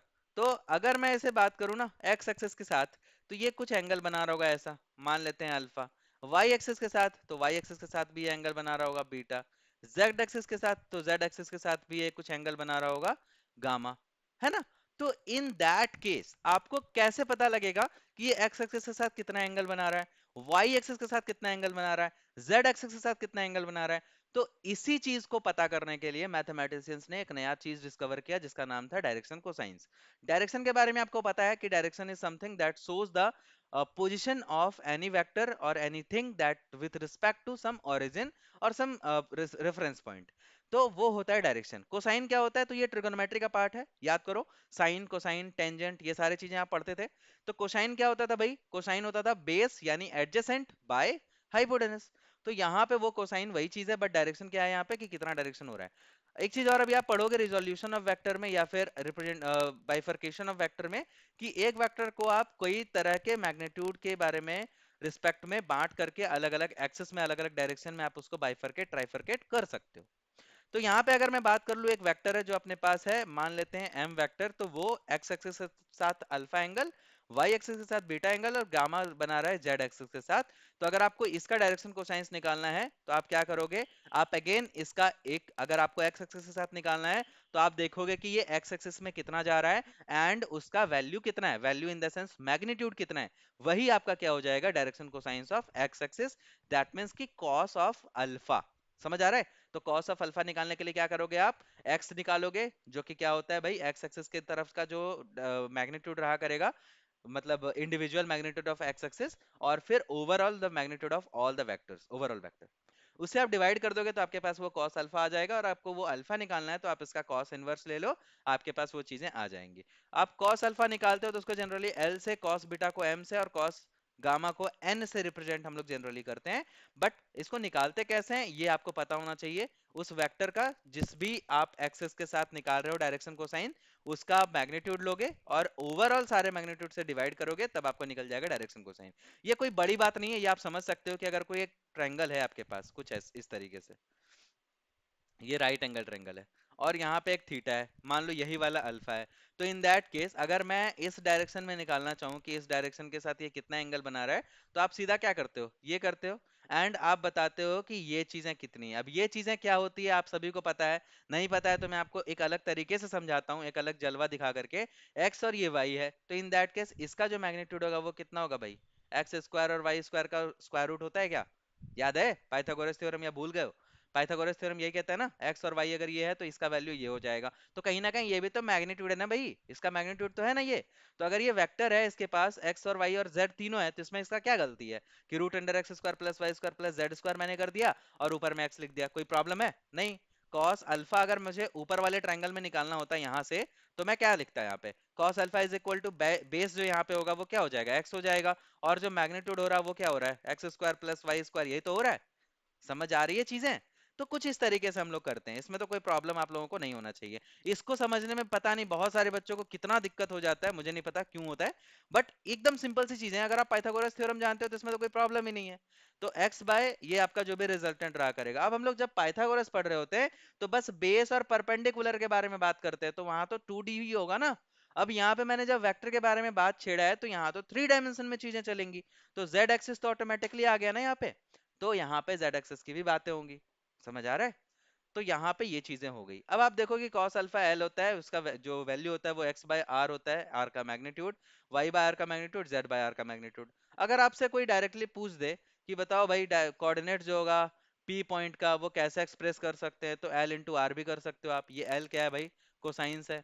l इंटू आर करेंगे तो ये x आ जाएगा, l इंटू आर करेंगे तो ये y आ जाएगा, m n इंटू आर करेंगे तो ये z आ जाएगा। तो एल आर एम आर और जेड एन आर भी तो कर सकते हैं। एल आर क्या होगा भाई? एक्स होगा। एम आर क्या होगा भाई? वाई होगा। एन आर क्या होगा भाई? तो वो जेड होगा। मतलब कि अगर आपको डायरेक्शन कोसाइंस पता है और उसका मैग्नीट्यूड पता है तो भी आप उस वेक्टर का बेसिकली रिप्रेजेंटेशन कर सकते हो in the form of 3 dimension. ठीक है? अगर आपके पास आर वेक्टर है ए बी सी के कैप जे कैप आई कैप इसके फॉर्म में, तो ए बी सी क्या कहलाता है भाई? डायरेक्शन रेशियोज कहलाता है। ये इंपॉर्टेंट है, याद रखना। ए बी सी क्या कहलाएगा? डायरेक्शन रेशियोज कहलाएगा। आपको कोई वेक्टर दे देगा और पूछेगा कि बताओ इसका डायरेक्शन रेशियोज क्या क्या है, और साथ में ए स्क्वायर बी स्क्वायर सी स्क्वायर अगर 1 के बराबर हो गया तो इसका मतलब होगा ए बी सी तीनों के तीनों कोसाइंस जो हैं वो गिवन वेक्टर के डायरेक्शन कोसाइंस यहाँ पे हो जाएंगे। अगर ए स्क्वायर बी स्क्वायर सी स्क्वायर का सम 1 के बराबर आ गया तो ए बी और सी क्या हो जाएगा? डायरेक्शन कोसाइन हो जाएगा। अब ऐसा होता क्यों है? क्योंकि अगर आप देखोगे यहाँ पे कि ए स्क्वायर बी स्क्वायर सी स्क्वायर हो रहा है, तो ए मैंने क्या बताया आपको यहाँ पे? एल आर होता है। बी क्या मैंने बताया? एम आर होता है। और जेड क्या होता है? एन आर होता है। अगर मैं इन सभी का स्क्वायर ले लूं तो इन दैट केस आप क्या बोलोगे कि यहाँ पे आर स्क्वायर तो मैं स्टार्टिंग में कॉमन ले ले रहा हूँ। अब आर स्क्वायर यहाँ पे क्या होने वाला है? कांस्टेंट होने वाला है। तीनों के साथ R square plus R square plus R square हो जाएगा। और यहाँ से कायदे से आप क्या कर सकते हो? 1 के बराबर से कर सकते हो। या मैं आपको बता ही देता हूँ, ए स्क्वायर बी स्क्वायर सी स्क्वायर तीनों बराबर हो गया, तो आप देखोगे यहाँ पे ये क्या है भाई? एक्स बाय आर है। ये क्या है भाई? वाई बाय आर है। ये क्या है भाई? जेड बाय आर है। तो अगर मैं इन सभी का स्क्वायर करके सम करूं, इन सभी का मैं स्क्वायर करके सम करूं तो क्या हो जाएगा? ऊपर में तो भाई न्यूमरेटर ऐड हो जाएंगे और नीचे में डिनोमिनेटर सबका सेम है आर स्क्वायर। तो अब आप खुद देखो कि एक्स स्क्वायर आर स्क्वायर और वाई स्क्वायर और जेड स्क्वायर किसके बराबर होगा? इसी का मैग्नीट्यूड तो है आर स्क्वायर, तो आर स्क्वायर और आर स्क्वायर यहाँ पे बराबर है। तो इन दैट केस इसका वैल्यू क्या हो जाएगा? 1 के बराबर हो जाएगा। वही चीजें ये कह रहा था। तो इस तरीके से क्या होगा? ये डायरेक्शन कोसाइंस हो जाएगा। ठीक है? चलो अब आगे बढ़ते हैं। इसमें क्या बोला जा रहा है कि शो करना है आपको कि आई जे के कैप जो होगा वो इक्वली इंक्लाइंड है एक्सिस पे ओ एक्स ओ वाई और ओ जेड के ऊपर। बहुत बढ़िया। तो आपके पास एक वेक्टर है भाई, ओ वेक्टर है, और in that case O vector है, ओ ए वेक्टर मान लेते हैं। ये क्या है? आई कैप है, जे कैप है और के कैप है। आपको क्या बताना है कि ये जो वेक्टर है ना वो एक्स एक्सिस के साथ, वाई एक्सिस के साथ और जेड एक्सिस के साथ इक्वली इंक्लाइंड है, ये आपको बताना है। तो आप क्या करोगे? आप सबसे पहले तो इसका मैग्नीट्यूड निकाल लो भाई। मैग्नीट्यूड कैसे निकालोगे? इसका डायरेक्शन रेशियोज क्या क्या है? इसके आगे कोई भी कोफिशिएंट जैसा आपको नहीं दिख रहा, तो इसका मतलब है कि सभी के साथ वन वन लगा है, तो 1 का स्क्वायर प्लस 1 का स्क्वायर प्लस 1 का स्क्वायर का स्क्वायर रूट। तो यहाँ पे क्या हो जाएगा? √3। तो इसका मैग्नीट्यूड क्या हो जाएगा भाई? मैग्नीट्यूड इसका हो जाएगा √3। अब आपसे बोला गया है कि ये इक्वली इंक्लाइंड है, मतलब हमें क्या निकालना है? हमें इसका डायरेक्शन कोसाइंस निकालना है, तभी तो हमें पता लगेगा। अगर cos alpha cos beta cos gamma तीनों इक्वल हो गया मतलब इक्वली इंक्लाइंड है ना? तो ये चीज है। तो हम लोग निकालते हैं कॉस अल्फा। तो कॉस अल्फा क्या होगा भाई? कॉस अल्फा होगा कि भाई वो एक्स एक्सिस में कितना जा रहा है, तो 1 जा रहा है, और इसका मैग्नीट्यूड कितना है? यही तो होता था ना। फॉर्मूला क्या होता था? मैं आपको एक बार फॉर्मूला ही दिखा देता हूँ। ये देखो, फॉर्मूला क्या होता था यहाँ पे कि cos अल्फा जो होता है वो x बाय आर होता है, मतलब कि x एक्सिस पे जितना भी जा रहा है बटे r का जो मैग्नीट्यूड हो रहा है। ओ तेरी, ये चला गया क्या कहीं? चलो, O A vector is equal to I cap J cap plus K cap है, ऐसा है। तो इन दैट केस मैंने अभी जस्ट आपको निकाल के दिखाया था कि ओ ए वेक्टर कितना हो रहा है? 1/1 नहीं हो रहा था, सिर्फ √3 हो रहा था, √3। अब यहाँ पे मैं अगर बात करूँ cos अल्फा के बारे में तो ये हो जाएगा 1, और ये ओ ए इसका मैग्नीट्यूड √3। अगर मैं बात करूँ cos बीटा के बारे में तो ये भी क्या हो जाएगा? 1/√3। अगर मैं बात करूँ cos गामा के बारे में जो कि z एक्सिस के साथ होता है, इसका भी मैग्नीट्यूड 1 है और इसका ओवरऑल मैग्नीट्यूड कितना है? 3 है। तो आप देखो cos alpha cos beta cos gamma है ना? cos alpha equal to cos beta equal to cos gamma. और यहाँ पे प्रूव कर सकते हो। जनरली हम लोग वेरीफाइड भी लिख सकते हैं। ठीक है। तो ये सारी चीजें आपको यहाँ पे देखने को मिलेंगी। अब देखो, rectangular resolution of vector in 2D and 3D dimension. अब वेक्टर जो होगा वो 2D में भी हो सकता है, 3D में भी हो सकता है। एक डायरेक्शन में तो होता नहीं है कि हाँ भाई हम तो मुंबई से स्टार्ट हुआ है, मैंने चलना स्टार्ट किया मैंने, और फिर मैं चेन्नई की तरफ जा रहा हूँ, तो मैंने एक ही डायरेक्शन में चलना स्टार्ट करा है। लेकिन ये 2 डायमेंशन भी तो हो सकता है ना। हॉरिजॉन्टल और वर्टिकल भी हो सकता है, अपवर्ड और डाउनवर्ड भी हो सकता है ना। कई तरीके से हम लोग चल सकते हैं। तो इन दैट केस इसको कैसे रिप्रेजेंट कराएंगे, तो इसको भी मैंने आपको भी बता दिया कि अगर आप कोई एक्सिस में ट्रेवल करते हो, एक्स एक्सिस है, वाई एक्सिस है, जेड एक्सिस है, तो आप जनरली उस एक्सिस का यूनिट वेक्टर के साथ उसको रिप्रेजेंट कराते हो, आई कैप, जे कैप और के कैप। अगर ये एक्स एक्सिस है, ये वाई एक्सिस है और ये जेड एक्सिस है, तो बस यही चीजें हैं। अगर आप मान लो कि आप ए से लेकर के, ए वेक्टर है अगर एक, जिसका कोऑर्डिनेट्स जो है वो आपके पास 2 है, 3 है और 4 है, तो इन दैट केस आप उसको क्या लिखोगे, 2 i cap plus 3 j cap plus 4 k cap. ठीक है। अगर कोई आपके पास वी वेक्टर है जिसका मैग्नीट्यूड आपके पास या कोऑर्डिनेट्स आपके पास 3 और 4 है, तो इसका मतलब है कि ये 2D में है। ये क्या चीज में था भाई, ये 3D में था, ये 2D में है अपने पास। तो इसको कैसे लिखेंगे, 3 i cap plus 4 j cap. ठीक है। चीजें क्लियर हो रही है। मैग्नीट्यूड निकालना आपको पता ही है। 2D और 3D में भी कैसे रिप्रेजेंट करते हैं वो भी मैंने आपको बता दिया। अब आपके सामने कोई एक क्वेश्चन है, वो मैं आपको बताता हूँ। ए भी एक वेक्टर है, 2 डायमेंशनल प्लेन में है ये, जिसका मैग्नीट्यूड 4 है। तो लिख देते हैं भाई, कलर मैं चेंज कर ले रहा हूँ। और हाँ, अगर आपके पास ए भी एक वेक्टर है और ये जो है ना वो 2D प्लेन में है, मतलब आपके पास एक्स और वाई कैप ही बस आने वाले हैं, तो इन दैट केस आप क्या करने वाले हो, इसका मैग्नीट्यूड आपने निकाला 4 यूनिट के बराबर है। 4 यूनिट इसका मैंने निकाल लिया। और इसका जो थीटा है, एंगल है एक्स एक्सिस के साथ, वो 30 डिग्री है। तो एक्स एक्सिस के साथ जो हम लोग एंगल लेते थे वो 30 डिग्री अल्फा के फॉर्म में लेते थे। बीटा रहता था वाई एक्सिस के साथ और गामा रहता था जेड एक्सिस के साथ। ये आपको याद होना चाहिए। ये फर्स्ट क्वाड्रेंट में लाई कर रहा है, मतलब कि कुछ ऐसे क्वाड्रेंट में लाई करेगा, यहाँ पे फर्स्ट वाले पे। अब आपको पूछना बताना है यहाँ पे कि find the component of A B along the 2 axis of coordinates. आपको अलोंग यहाँ पे बताना है कि भाई ये एक्स एक्सिस में कितना जाएगा, वाई एक्सिस में कितना जाएगा। तो अभी मैंने आपको ये चीज बताया था ना, पोजीशन वेक्टर, तो अभी आपको ये पोजीशन वेक्टर पता है कि ये 4 यूनिट जा रहा है और एक्स एक्सिस में इसका जो डायरेक्शन है, एंगल है, वो है 30 डिग्री का।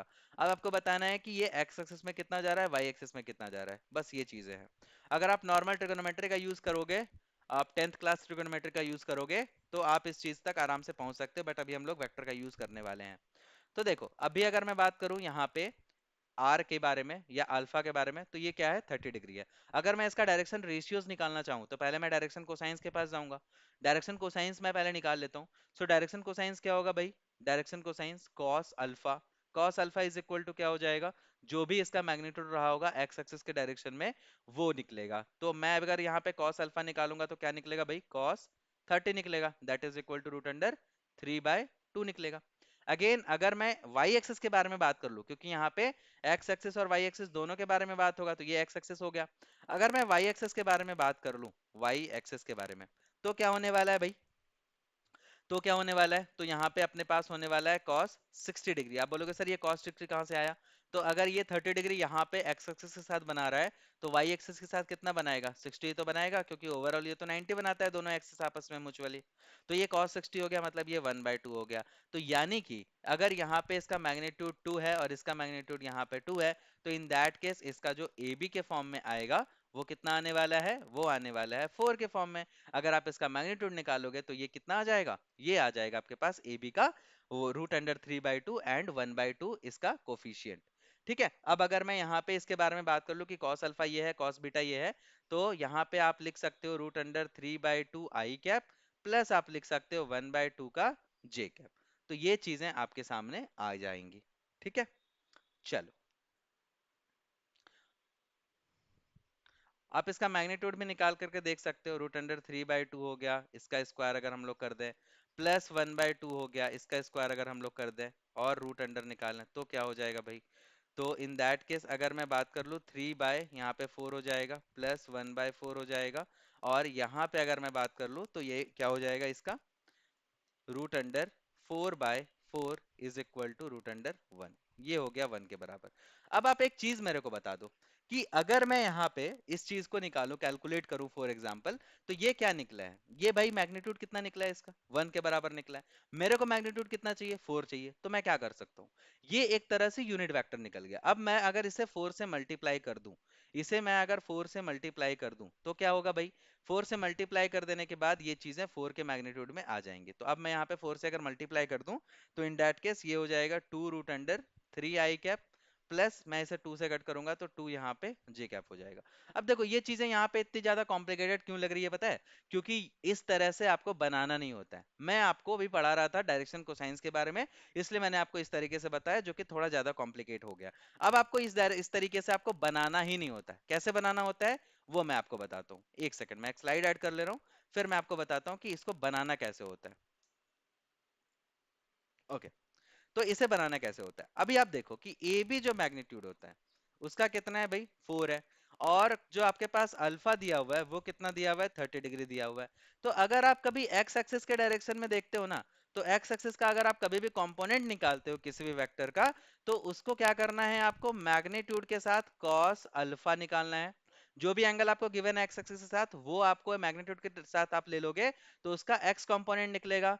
y कंपोनेंट निकालने के लिए अगेन उसका मैग्नीट्यूड के साथ आपको उसका साइन का वैल्यू लेना है, साइन अल्फा लेना है। अब ये ऐसा लेते क्यों है वो आप वो भी देख लो।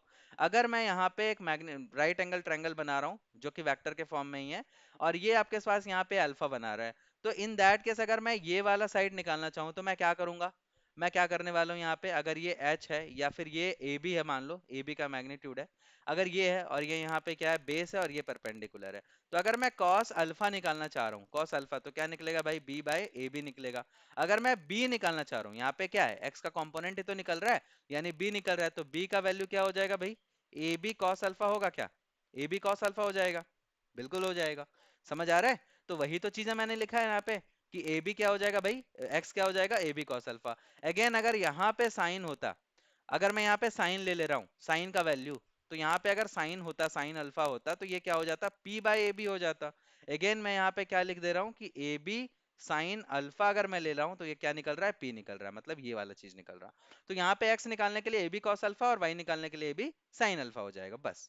तो x इज इक्वल टू क्या होगा, ए बी का कंपोनेंट 4 हो जाएगा, cos alpha is equal to √3/2, y is equal to क्या हो जाएगा भाई, 4 हो जाएगा इसका मैग्नीट्यूड, और sine alpha is equal to 1/2। तो इससे कट जाएगा ये 2 टाइम्स पे, इससे भी कट जाएगा 2 टाइम्स पे, तो ये हो गया 2√3 एक्स का कंपोनेंट और 2 हो गया वाई का कंपोनेंट।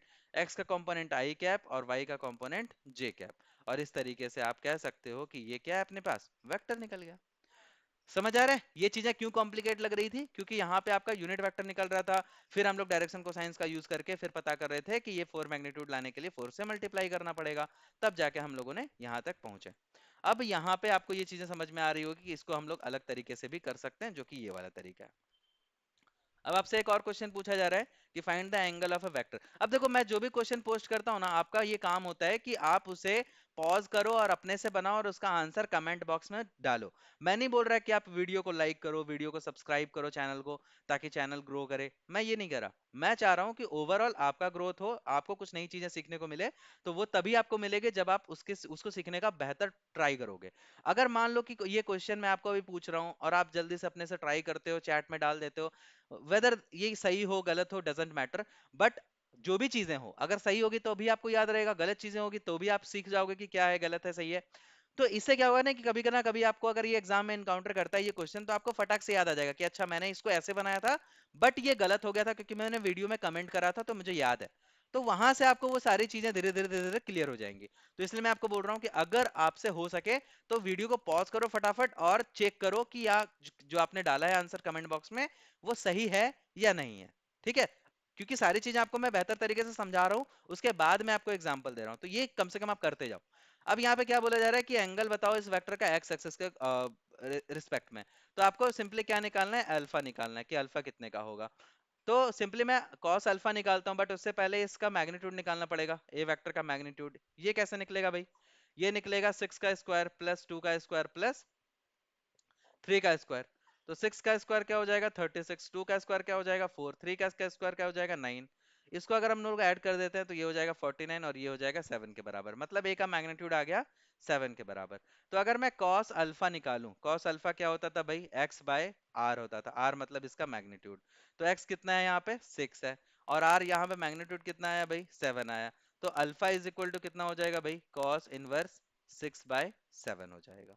तो cos अल्फा अपने पास इतना आया, और अगर मैं एंगल के बारे में बात करूं तो ये cos इनवर्स 6/7 आ जाएगा। आई होप ये चीजें आपको क्लियर हो रही होंगी, ठीक है। चलो, अब एक चीज और आपके सामने आया कि राइट द डायरेक्शन रेशियोज। तो डायरेक्शन रेशियोज क्या हो जाएगा भाई, डायरेक्शन रेशियोज मैंने आपको तुरंत थोड़ी देर पहले बताया था कि अगर कभी कोई वेक्टर ऐसे लिखा रहे तो आपको उसका बस कोफिशिएंट या फिर उसका मैग्नीट्यूड ईच ईच डायरेक्शन का आपको निकाल के रख देना है।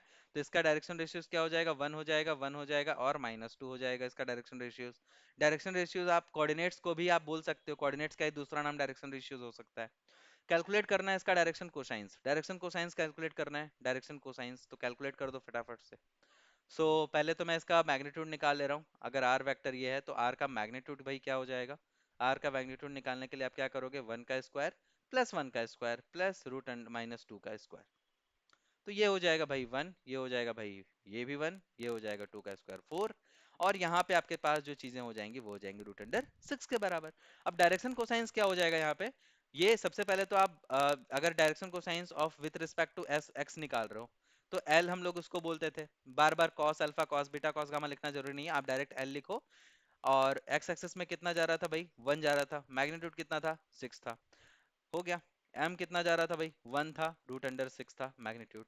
n क्या हो जाएगा भाई, -2 हो जाएगा बाय √6 हो जाएगा। तो ये क्या हो गया, इसके डायरेक्शन कोसाइंस हो गए।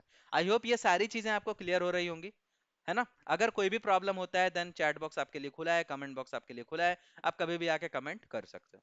अब मैं बात कर ले रहा हूँ एडिशन ऑफ वेक्टर्स के बारे में, जो मोस्ट इंपॉर्टेंट है भाई, एडिशन ऑफ वेक्टर। अब मैंने आपको बताया कि स्केलर को अगर मैं ऐड करना चाहता हूँ तो स्केलर को ऐड करने के लिए अलजेब्राइक सम होता है 10 kg प्लस 5 kg क्या होता है, तो 15 kg।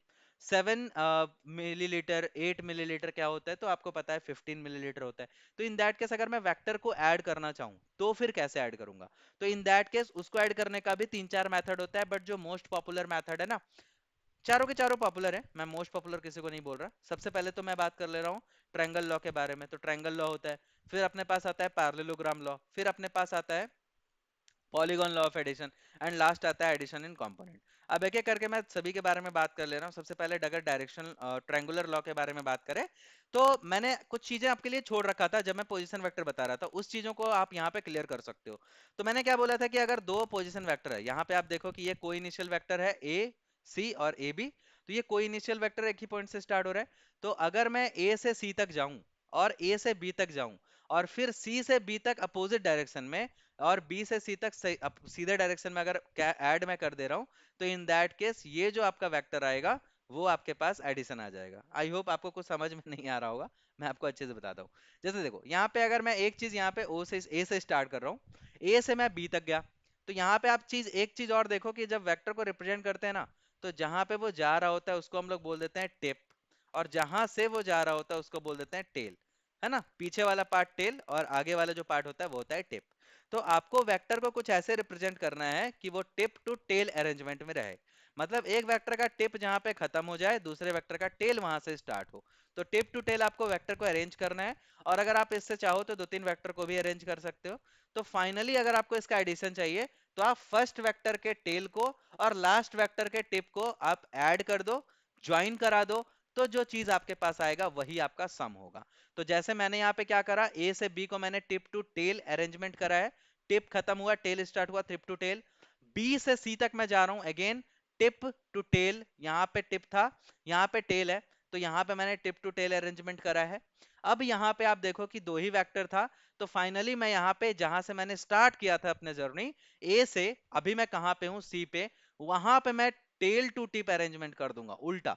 टेल टू टिप मतलब जहां से मैंने स्टार्ट करा था वहां पे टेल होगा, और जहां पे एंड हुआ था वहां पे टिप होगा। तो ये जो चीजें आएंगी ना, ये आपके पास सम आ जाएगी इसका, ठीक है। तो अगर यहां पे मैं बात करूं ए सी का, ए सी क्या है भाई, ए सी क्या है, सी का पोजीशन वेक्टर है क्या, बताओ मेरे को।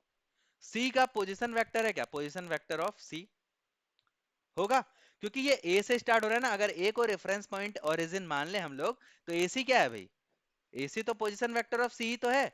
और यहां पे आपको क्या बोला गया है कि ये जो C वेक्टर है वो किसके बराबर है, A vector plus B vector के बराबर है। समझ आ रहा है आपको? तो अगर आपको AC निकालना है तो इन दैट केस आप क्या करने वाले हो, आप क्या करने वाले हो, आप इस OB AB को और इस AC को क्या करोगे, आप ऐड करने वाले हो। समझ आ रहा है? तो कुछ इस तरीके से आप चीजों को करते हो। बताओ, सारी चीजें क्लियर है? ठीक है। तो अब यहाँ पे मैं आपसे एक और चीज अगर मैं आपको बोलूं कि भाई देखो, यहाँ पे अगर आपके सामने AC वेक्टर है, अगर मैं इसे कैलकुलेट करना चाहूं तो मैं OC माइनस OA भी तो लिख सकता हूं। आप बोलोगे ये कैसे सर, ये कैसे? तो आप खुद देखो ना कि अगर यहां से A और C है, अगर मैं इसे किसी तीसरे के रिस्पेक्ट में देखूं, किसी तीसरे के रिस्पेक्ट में, तो यहां से A ऐसे जा रहा है और यहां से C ऐसे आ रहा है। तो यहां पे आप देखोगे कुछ इस तरीके से। तो ये क्या हो रहा है भाई, O से स्टार्ट हो रहा है। यहाँ पे देखो, अगर मैं सारे चीजों को ना एक बार इरेज कर लेता हूँ तो आपको चीजें अच्छे से क्लियर होंगी। अच्छे से समझ लेना इस चीज को, थोड़ा सा इंपॉर्टेंट है क्योंकि इससे रिलेटेड बहुत सारे सवाल आते हैं। ये O है भाई, ठीक है। O से मैं एक बार A तक जा रहा हूँ, O से एक बार मैं C तक जा रहा हूँ। तो ऐसे है और फिर ऐसे है, ये OC और ये OA, ये दोनों क्या है भाई, पोजीशन वेक्टर है। अब ये चीज आप भूल जाओ थोड़ी देर के लिए कि ये दूसरा चीज का पार्ट था, ये चीज आप भूल जाओ। अब अगर मैं O से A के बीच में बात करूं तो O से A मैं जा रहा हूं कैसे, यहाँ पे टिप है, यहाँ पे टेल है। अब यहाँ पे आप देखोगे ये टेल यहाँ से स्टार्ट हो रहा है और यहाँ पे टिप खत्म हो जा रहा है, टिप है। और यहाँ पे इसका टेल जो है वो यहीं पे स्टार्ट हो रहा है, तो टिप टू टेल अरेंजमेंट हो गया ना। टिप टू टेल, ये पे टिप और इसका टेल एक ही पॉइंट पे होगा। फिर यहाँ पे आप देखोगे यहाँ पे इसका टिप है और इसका वाला, इसका भी टिप है। तो यहाँ पे आप क्या देख रहे हो कि मैंने इसको वेक्टर के फॉर्म में अरेंज कर दिया है। मतलब आपको सिंपली सीरीज वाइज में अरेंज करना है। टिप टू टेल अरेंजमेंट समझ नहीं आ रहा है तो आप सीरीज वाइज में देखो, एक के आगे एक, एक के आगे एक। तो यहां से यहां तक आएगा एक वेक्टर, फिर यहां से दूसरा वेक्टर स्टार्ट होगा, और ऐसे ही करते करते आप बहुत सारे वेक्टर को ऐड कर सकते हो। अब फाइनली अगर आपको उसको ऐड करना है तो आप क्या करोगे, जहां से आपने स्टार्ट किया था अपना जर्नी, वहां से फाइनली जहां तक आप पहुंचे वहां तक जाओगे। तो ये OC हो गया। तो आपको ये ऐड कराना है तो आप कैसे कराओगे, आप इन दोनों का सम लेके यहां तक जा सकते हो। तो यहाँ पे ये OA और ये क्या हो जाएगा, ये OA वेक्टर है, और ये क्या है भाई, ये AC वेक्टर है, और ये क्या है, OC वेक्टर है। तो यहाँ पे ये रिजल्टेंट क्या होने वाला है, ये होने वाला है रिजल्टेंट। बताओ आप मेरे को, ये OC जो होगा वो रिजल्टेंट होगा ना, क्योंकि आप OA और फिर OA से AC जा रहे हो, है ना, सीरीज वाइज में तो यही दोनों लगा हुआ है। इधर से अगर आप आते हो OC से तो आप यहाँ देखो इनकाउंटर कर जाओगे, क्योंकि ये को टर्मिनस वेक्टर है। को टर्मिनस नहीं चाहिए आपको, एक सीरीज में वेक्टर चाहिए, एक लाइन में लगा हुआ होना चाहिए। तो OC वेक्टर यहाँ पे रिजल्टेंट हो जा रहा है, और यहाँ पे जो दोनों वेक्टर अलग अलग होंगे वो कौन कौन से होंगे, OA वेक्टर होंगे और प्लस OC वेक्टर होंगे, AC वेक्टर होंगे। और यहां से अगर आप AC को निकालना चाहोगे वेक्टर को, तो आप कैसे निकालोगे, OC vector minus OA vector. बताओ कोई प्रॉब्लम है? यही चीज तो मैं यहाँ पे लिख रहा था, और यही चीज मैंने आपको स्टार्टिंग में भी बताया था कि अगर AC वेक्टर कहीं पे लिखा रहे तो आप ऐसे करके अरेंजमेंट कर सकते हो। ठीक है, चलो आई होप ये चीजें क्लियर हो रही होंगी आपको। अगेन मैं अगर बात कर लूं पैरेललोग्राम के बारे में, सो पैरेललोग्राम वेक्टर क्या होता है, एक चीज मैं कर देता हूँ, इसको मैं थोड़ा सा साइड कर दे रहा हूँ, ठीक है। साइड, मैं इरेज ही कर देता हूँ इसको, ठीक है।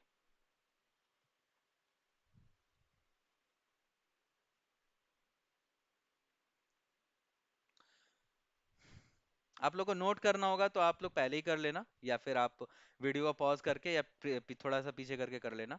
ये पैरेललोग्राम एडिशन है। पैरेललोग्राम में क्या करते हैं हम लोग, एक वेक्टर को हम लोग ऊपर की तरफ और एक वेक्टर को हम लोग एक्स एक्सिस की तरफ इंक्लाइन करा देते हैं। तो जो उसके बीच का रिजल्टेंट होता है ना, जो उसका डायगोनल होता है, अगर वो पैरेललोग्राम बना दें उसे, तो उसके बीच का जो पैरेललोग्राम का जो डायगोनल होगा वही उसका क्या हो जाता है भाई, रिजल्टेंट हो जाता है। तो एक वेक्टर मैं ले ले रहा हूँ एक्स एक्सिस के डायरेक्शन में, एक वेक्टर मैं ले ले रहा हूँ वाई एक्सिस के डायरेक्शन में, कुछ इस तरीके से ऊपर फॉर्म में। तो इसका जो मैग्नीट्यूड होगा वो इसका डायगोनल के बराबर हो जाएगा, कुछ इस तरीके से। तो ये होता है पैरेललोग्राम लॉ ऑफ एडिशन। इसमें किसी तरह का कोई खास रूल नहीं है, रूल इसी में था कि एक सीरीज में होना चाहिए वेक्टर। बस ये चीजें हैं, तो ये चीज यहाँ से आप समझ सकते हो। पॉलीगॉन क्या होता है भाई, पॉलीगॉन में चीजों को आप ऐसे देखते हो कि अगर आप यहाँ से ए से आप देखोगे कि स्टार्ट जो हो रहा है ना वेक्टर, वो डी से स्टार्ट हो रहा है। अब आप बोलोगे डी से क्यों स्टार्ट हो रहा है सर, कैसे पता लग रहा है डी से स्टार्ट हो रहा है? तो आप देखो यहाँ पे डी से अगर स्टार्ट हुआ तब तो सीरीज में दिख रहा है ना, डी से ई गया, ई से एफ गया, एफ से वापस से यहाँ पे ऊपर से डायरेक्शन में चला गया, मतलब दो तरीके से स्टार्ट हो रहे हैं यहाँ पे। एक तो आप देखोगे कि सी से चल रहा है, या डी से इधर आएगा, अगर डी से सी जा रहा है, सी से ई जा ए बी जा रहा है, बी से ए जा रहा है, ए से एफ जा रहा है, और डी से इधर अपोजिट डायरेक्शन में ऐसे जा रहा है। तो हम लोग पहले क्या करेंगे, हम लोग एक एक करके इसको कैलकुलेट करते हैं, जब भी पॉलीगॉन टाइप में आता है ना, तो हम लोग इसके एक एक करके कैलकुलेट करते रहते हैं। अब आप देखो कि अगर डी से सी गया, सी से बी गया, एक सीरीज में है, तो अगर मैं यहाँ पे यहां से एक वेक्टर यहां पे मिला दूं इस तरीके से, तो ये देखो ट्रायंगल बन गया। तो यहाँ पे मैं क्या लिख सकता हूँ भाई, कि डीसी वेक्टर प्लस जो आपके पास सीबी वेक्टर होगा वो किसके बराबर होगा, वो डीबी बराबर हो जाएगा। इसी तरह करते करते करते करते आप आते जाओगे आते जाओगे आते जाओगे, ये एक मैग्नीट्यूड बन गया। अब आप देखोगे कि ये हो गया, तो अब वापस से एक और लाइन खींच करके ये मैग्नीट्यूड बन जाएगा, किसका, इसका और इसका। और अगर ये हो गया तो ये सब चीज खत्म हो जाएगा, अब आपके पास ऐसा वेक्टर हो गया। तो आप ये मिला दोगे तो ये भी देखो अभी सीरीज में आ रहा है ना, डी ए और ए एफ सीरीज में आ रहा है। तो अगर मैं इसे बना दूं तो फिर ये इसका और इसका मैग्नीट्यूड हो जाएगा, और ये काम खत्म हो गया। अब आप देखो फाइनली आपके पास एक ट्रायंगल बना है जो दिस एंड दिस टाइप का है, तो ये यहाँ पे मैग्नीट्यूड हो जाएगा। तो कायदे से अब आप इसको ऐड करोगे तो डीएफ आपका क्या हो जाएगा, मैग्नीट्यूड हो जाएगा, है ना।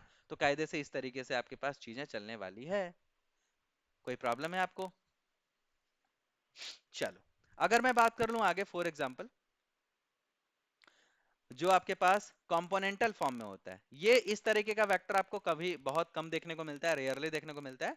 हालांकि इसका भी यूज काफी ज्यादा पैमाने पे होता है समझाने के लिए। स्टार्टिंग में आपको इसी तरीके का वेक्टर एडिशन मिलेगा, और कभी कभी इसका भी यूज होता है, बट ज्यादातर हम लोग कंपोनेंट पे ही बात करते हैं।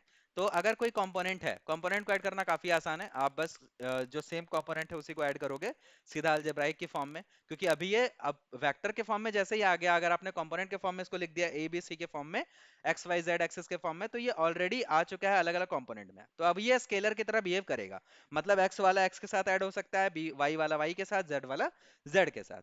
तो अगर ये ऐसा कुछ दिख रहा है, अगर आपको ए प्लस बी निकालना है, तो आप ए वन बी वन को ऐड करो, ए टू बी टू को ऐड करो, और ए थ्री सी थ्री को ऐड करो, आपका काम यहाँ पे हो जाने वाला है।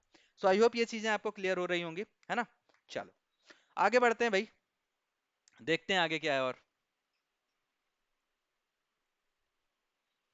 ठीक है, प्रॉपर्टीज क्या होते हैं वेक्टर एडिशंस के, तो प्रॉपर्टीज आप देखोगे तो भाई क्लोजर प्रॉपर्टी होता है, मतलब ये हमेशा वेक्टर ही आएगा अगर दो वेक्टर को ऐड करोगे तो। ऑब्वियसली क्लोजर का मतलब ही होता है भाई क्लोज्ड। अगर वेक्टर को एक रूम में बंद कर दें, बोलेंगे तुम अपना जो करना है करो, तो वेक्टर वेक्टर ऐड होकर भी तो वेक्टर ही बनाएगा ना। चलो, और कम्यूटेटिव लॉ जो अपने पास होता है, ए और बी दो अलग अलग वेक्टर्स होते हैं, अगर उन दोनों को अगर मैं ऐड करूं, तो सीरीज वाइज में ऐड करूं, या फिर मैं उसे उल्टा सुल्टा करके भी ऐड करूं, तो फिर वो अपने पास सेम आता है। ए प्लस बी भी अगर मैं करूंगा और बी प्लस ए भी करूंगा, तो फिर वो क्या आएगा अपने पास, सेम आने वाला है। समझ आ रहा है ये चीजें। उसके बाद अगर हम लोग बात कर लें एसोसिएटिविटी की, तो एसोसिएटिविटी भी अपना यहाँ पे कैलकुलेट होता है, वैलिड होता है ए बी सी के लिए, क्योंकि कॉम्यूटेटिव जो होता है वो वैलिड होता है, तो ए बी सी भी वैलिड होगा। मतलब अगर आप दो तीन वेक्टर ले लो, ए वन और A2 A3, ये तीन अलग अलग वेक्टर हैं, और इसमें से आप पहले इसको इसको ऐड कर दो, या फिर पहले इसको इसको ऐड कर दो, या फिर पहले इसको इसको ऐड कर दो, कुछ भी करो, और फाइनली जब लास्ट में ऐड करोगे तो वो हमेशा सेम ही आएगा। आइडेंटिटी के बारे में बात करते हैं, तो आइडेंटिटी भी यहाँ पे सपोर्ट करता है कि अगर आप जीरो वेक्टर किसी वेक्टर के साथ ऐड करते हो, तो आइडेंटिटी आपका सेम वही रहेगा जो वेक्टर था पहले। ठीक है, एडिटिव इनवर्स भी होगा अगर एडिटिव आइडेंटिटी है तो यहाँ पे ए का एडिटिव आइडेंटिटी क्या हो जाएगा भाई, एडिटिव इनवर्स क्या हो जाएगा, माइनस ऑफ ए। यानी माइनस ऑफ ए और ए को मैं अगर ऐड कर दूं, तो यहाँ पे वेक्टर एडिशन जीरो वेक्टर का आने वाला है। ठीक है, तो ये सारी चीजें इसकी प्रॉपर्टीज हो गई कि ये सभी को ये सपोर्ट करता है। अब ये क्वेश्चन आया, ये भी मोस्ट इंपॉर्टेंट क्वेश्चन है जो आपको फ्रिक्वेंटली देखने को मिलते हैं, बोर्ड एग्जामिनेशन में खास करके देखने को मिलते हैं। तो इस तरह के क्वेश्चंस आप इंपॉर्टेंट कह सकते हो। तो सबसे पहले आप इसे खुद ट्राई करो।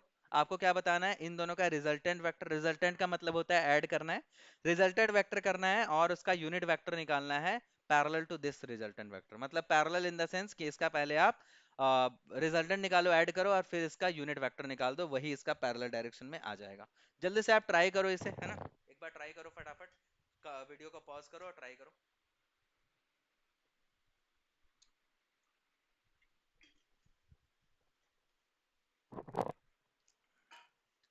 चलो, तो यहाँ पे अगर मैं मान लूं कि ये ए वेक्टर है अपने पास, two I cap plus four J cap minus five K cap है, माइनस फाइव के कैप है, और बी वेक्टर जो है अपने पास वो आई कैप है प्लस टू जे कैप है प्लस थ्री के कैप है। तो आपको इसका रिजल्टेंट निकालना है, तो A vector plus B vector क्या हो जाएगा, इन दोनों को ही ऐड करना है। तो 2 + 1 क्या हो जाएगा भाई, 3i कैप, प्लस 4 + 2 क्या हो जाएगा भाई, 6j कैप, और यहाँ पे -5 + 3 क्या हो जाएगा, -2k कैप। अब मैं अगर इसका रिजल्टेंट निकालूं तो रिजल्टेंट कितना हो जाएगा भाई, ए वेक्टर प्लस बी वेक्टर का जो रिजल्टेंट होगा वो कितना हो जाएगा, वो हो जाएगा 3 का स्क्वायर होगा, फिर 6 का स्क्वायर होगा, और फिर -2 का स्क्वायर हो जाएगा, राइट। सो अगर अब मैं बात करूं यहाँ पे 3 का स्क्वायर 9, 6 का स्क्वायर 36, प्लस 4 का स्क्वायर 2 का स्क्वायर 4, 36 और 4 40, और 9 49, and this is equal to 7। अब क्या आ गया भाई, मेरे पास मैग्नीट्यूड आ गया। अब बोल रहा है यूनिट वेक्टर पैरेलल। अब मैंने आपको बताया था ना कि कोलिनियर हो पैरेलल हो एक ही बात है। तो अगर मैं कोलिनियर निकालूं पैरेलल निकालूं एक ही बात है ना। तो अगर आपसे पूछा है इन दोनों का रिजल्टेंट जो कि ये है, इसके पैरेलल डायरेक्शन में, इसका डायरेक्शन के पैरेलल में इसका यूनिट वेक्टर निकालना है, मतलब इसी का यूनिट वेक्टर निकाल दो ना, बात खत्म। तो आप यहां पे लिखोगे therefore unit vector parallel to parallel to A vector plus B vector. तो ये क्या हो जाएगा, 1/7 और A vector plus B vector, है ना। तो अगर आप चाहो तो ए प्लस बी वेक्टर का वैल्यू रख दो यहाँ पे, जो कि क्या है, 3i कैप है, प्लस 6j कैप है, और -2k कैप है। ठीक है, तो कुछ इस तरीके से चीजें होंगी। क्या समझ आ रहा है? चलो, सही हुआ गलत हुआ? चलो अब बात कर लेते हैं अगर सब्ट्रैक्शन के बारे में। तो सब्ट्रैक्शन में भी कोई खास चीजें नहीं होती, सब्ट्रैक्शन में भी हम लोग उसी तरीके से बात करते हैं जनरली, कि क्या होता है कि अगर मैं डायरेक्शन चेंज कर दूं, बी वेक्टर आप देख रहे हो कि अपर डायरेक्शन में है, तो अगर मैं उसी को नीचे कर दूं, बस डायरेक्शन चेंज करना है और कुछ नहीं करना। अभी भी आपको टिप टू टेल अरेंजमेंट ही करना है। बी ऊपर था, अभी मैंने आपको बताया था ना अपोजिट डायरेक्शन ऑफ वेक्टर या निगेटिविटी ऑफ वेक्टर, स्टार्टिंग में याद करो। तो डायरेक्शन मैंने क्या करा, चेंज कर दिया, तो ये निगेटिव में फॉर्म में आ गया। तो अभी भी ये क्या बनेगा, अभी भी ये a plus minus B vector बनेगा, और माइनस प्लस माइनस होता है तो अभी ये a माइनस बी वेक्टर को शो करने लगेगा। ठीक है, तो ये चीजें होती है अपने पास। इसमें कॉम्पिटिटिव लॉ फॉलो नहीं करता है, इसमें एसोसिएटिव लॉ फॉलो नहीं करता। कुछ चीजें हैं जो इसमें फॉलो करती हैं, कि जैसे ट्रायंगल लॉ में क्या होता है कि sum of two sides is always greater than third side, या difference of two sides is always less than third side होता है। तो यहाँ पे वो चीजें, यहाँ पे प्रॉपर्टीज होंगी कि a प्लस बी जो होगा वो थर्ड साइड होता है, थर्ड साइड तो होता है इसी के। तो यहाँ पे क्या हो रहा होगा कि a और b का अगर सम करोगे तो वो लेस देन और इक्वल टू आ जाएगा इसके बराबर, यानी कि ये जो सम होगा वो ग्रेटर होगा और रिजल्टेंट जो होगा वो छोटा होगा। अगेन डिफरेंस के बारे में बात करें तो वो भी क्या होगा, उसका मैग्नीट्यूड उसका छोटा होगा या बराबर होगा। अगेन यहाँ पे अगर मैं बात करूँ डिफरेंस के बारे में, तो in that case a plus B का मैग्नीट्यूड वो ग्रेटर होगा, a और b का मैग्नीट्यूड का जो डिफरेंस होगा वो लेसर होगा इस तरह के केसेस में। प्लस में जो चीजें होती है वो ग्रेटर होती हैं, और निगेटिव में जो चीजें होती है वो लेसर होती हैं। ये आप ट्रायंगल लॉ में पढ़ चुके हो क्लास 7th 8th में, कि sum of two side is always greater than third side and difference of two sides is always less than the third side. ये ट्रायंगल इनइक्वालिटी में हम लोग पढ़ते रहते हैं। तो ये फॉलो करता है अपने पास वेक्टर सब्ट्रैक्शन में। प्रॉपर्टीज ऑफ वेक्टर एडिशन में, तो प्रॉपर्टीज ऑफ वेक्टर एडिशन मैंने आपको ऑलरेडी ये सारी चीजें बता रखा है, कि पोजीशन वेक्टर ऑफ बी और पोजीशन वेक्टर ऑफ ए को अगर आप माइनस करते हो, यहाँ पे कुछ नहीं, जो चीजें मैंने आपको थोड़ी देर पहले बताया था ना, कि ओ बी ए बी को क्या लिख सकते हैं हम लोग, ओ बी माइनस ओ ए लिख सकते हैं, मैंने आपको डिटेल में समझाया है। अगर आपको समझ नहीं आया तो वापस से जाकर के आप देख सकते हो उससे, और इस तरीके से यहाँ पे लिख सकते हैं। तो ये यहाँ पे बताया कि ए बी का जो होगा वो position vector of B minus position vector of A आ गया है, और यहाँ से मैं यहाँ पे आराम से इसे रिप्रेजेंट करा सकता हूँ। अब आप देखो, ए के पास कुछ है, बी के पास कोऑर्डिनेट है, सी के पास कोऑर्डिनेट है, डी के पास कोऑर्डिनेट है। आपको बताना है कि वेक्टर ए बी और वेक्टर सी डी इक्वल है।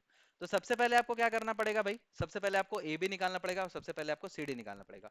तो आई रिक्वेस्ट अगेन कि आप वीडियो को पॉज करो और ए बी वेक्टर निकालो। अभी जस्ट मैंने आपको बताया कि कैसे निकालते हैं A B vector, position vector को डिफरेंस निकाल करके।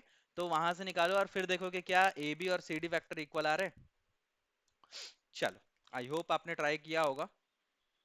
देखो कमेंट जरूर करना, ठीक है। मैंने आपके फायदे के लिए आपको बताया भी कमेंट क्यों करना जरूरी है, आपको याद रहेगा कि हाँ मैंने यहाँ पे करा था तो मेरा सही हुआ था, तो क्यों सही हुआ था, गलत हुआ तो क्यों गलत हुआ था। वो सारी चीजें आपको याद रहेंगी। ए बी का मतलब क्या होगा भाई, बी माइनस ए करेंगे तो ए आ जाएगा क्या, ए बी आ जाएगा क्या।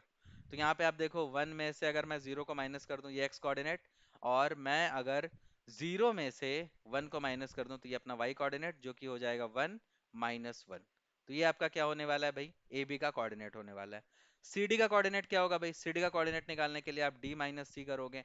डी कितना है, डी 2 है एक्स में, और सी एक्स में 1 है, और यहाँ पे 1 - 2 है। तो 2 - 1 करेंगे तो 1, और 1 - 2 करेंगे तो -1। अब देखो दोनों का कोऑर्डिनेट सेम आया है ना? तो ए बी और सी डी दोनों का कोऑर्डिनेट क्या है?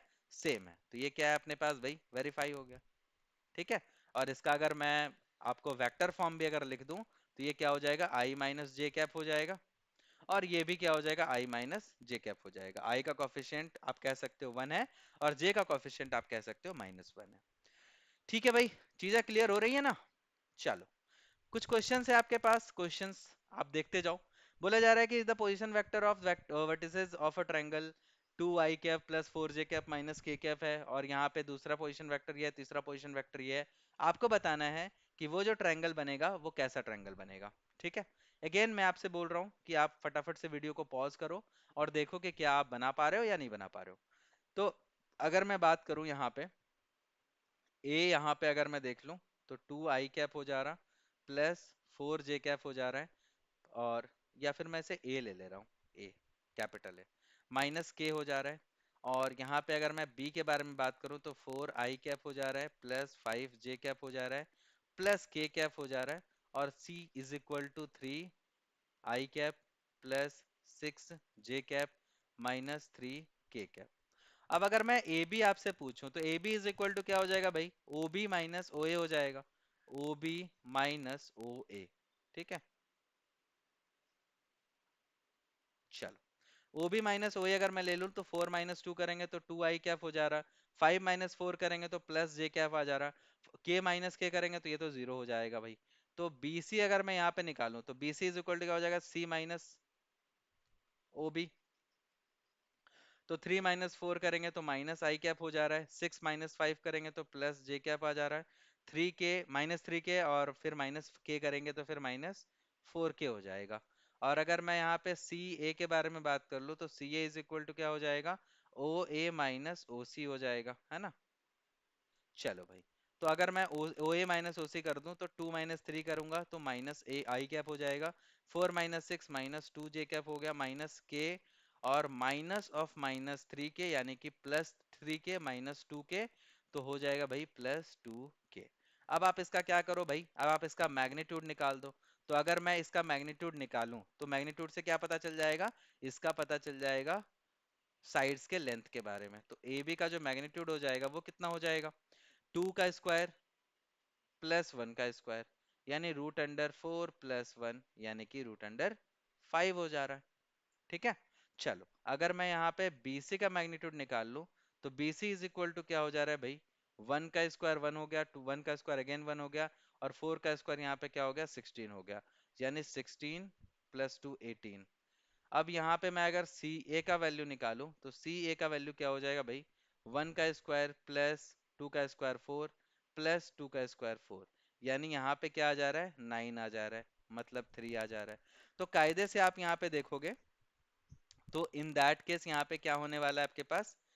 कुछ चीजें गड़बड़ हो गई हैं क्या? 2 4 माइनस के O B minus, okay okay okay, 1 second 1 second, कुछ तो गड़बड़ हो गया। देखो यहाँ पे ना के माइनस ऑफ माइनस के था ना, तो प्लस यहाँ पे, क्योंकि यहाँ पे कुछ चीजें मिल नहीं रही थी, स्केलन ऑप्शन में था नहीं, है ना? तो इसका मतलब कुछ तो गड़बड़ हुआ था। तो यहाँ पे देखो के माइनस ऑफ माइनस के करेंगे तो यहाँ पे प्लस आपके पास 2 के आने वाला है। तो यहाँ पे एक और हो जाएगा जैकी होगा 2 का स्क्वायर, और यहाँ पे एक और 4 आ जाएगा, और यहाँ पे हो जाएगा आपके पास 9 के बराबर। ये चीजें आपके पास 9 हो जाएंगी। और ये देखो 3 हो गया, और इसको हम लोग क्या लिख सकते हैं? 19 है ना? तो 3 3 ज़ा 9 और 2 ज़ा 18। तो ये चीजें लिख रहे हैं। तो आप देखो 3 3 और 3 √3। तो यहाँ पे तो आइसोसेलेस बन रहा है, तो आइसोसेलेस तो बनेगा ही, साथ में आपके पास ये ट्रायंगल भी बनेगा।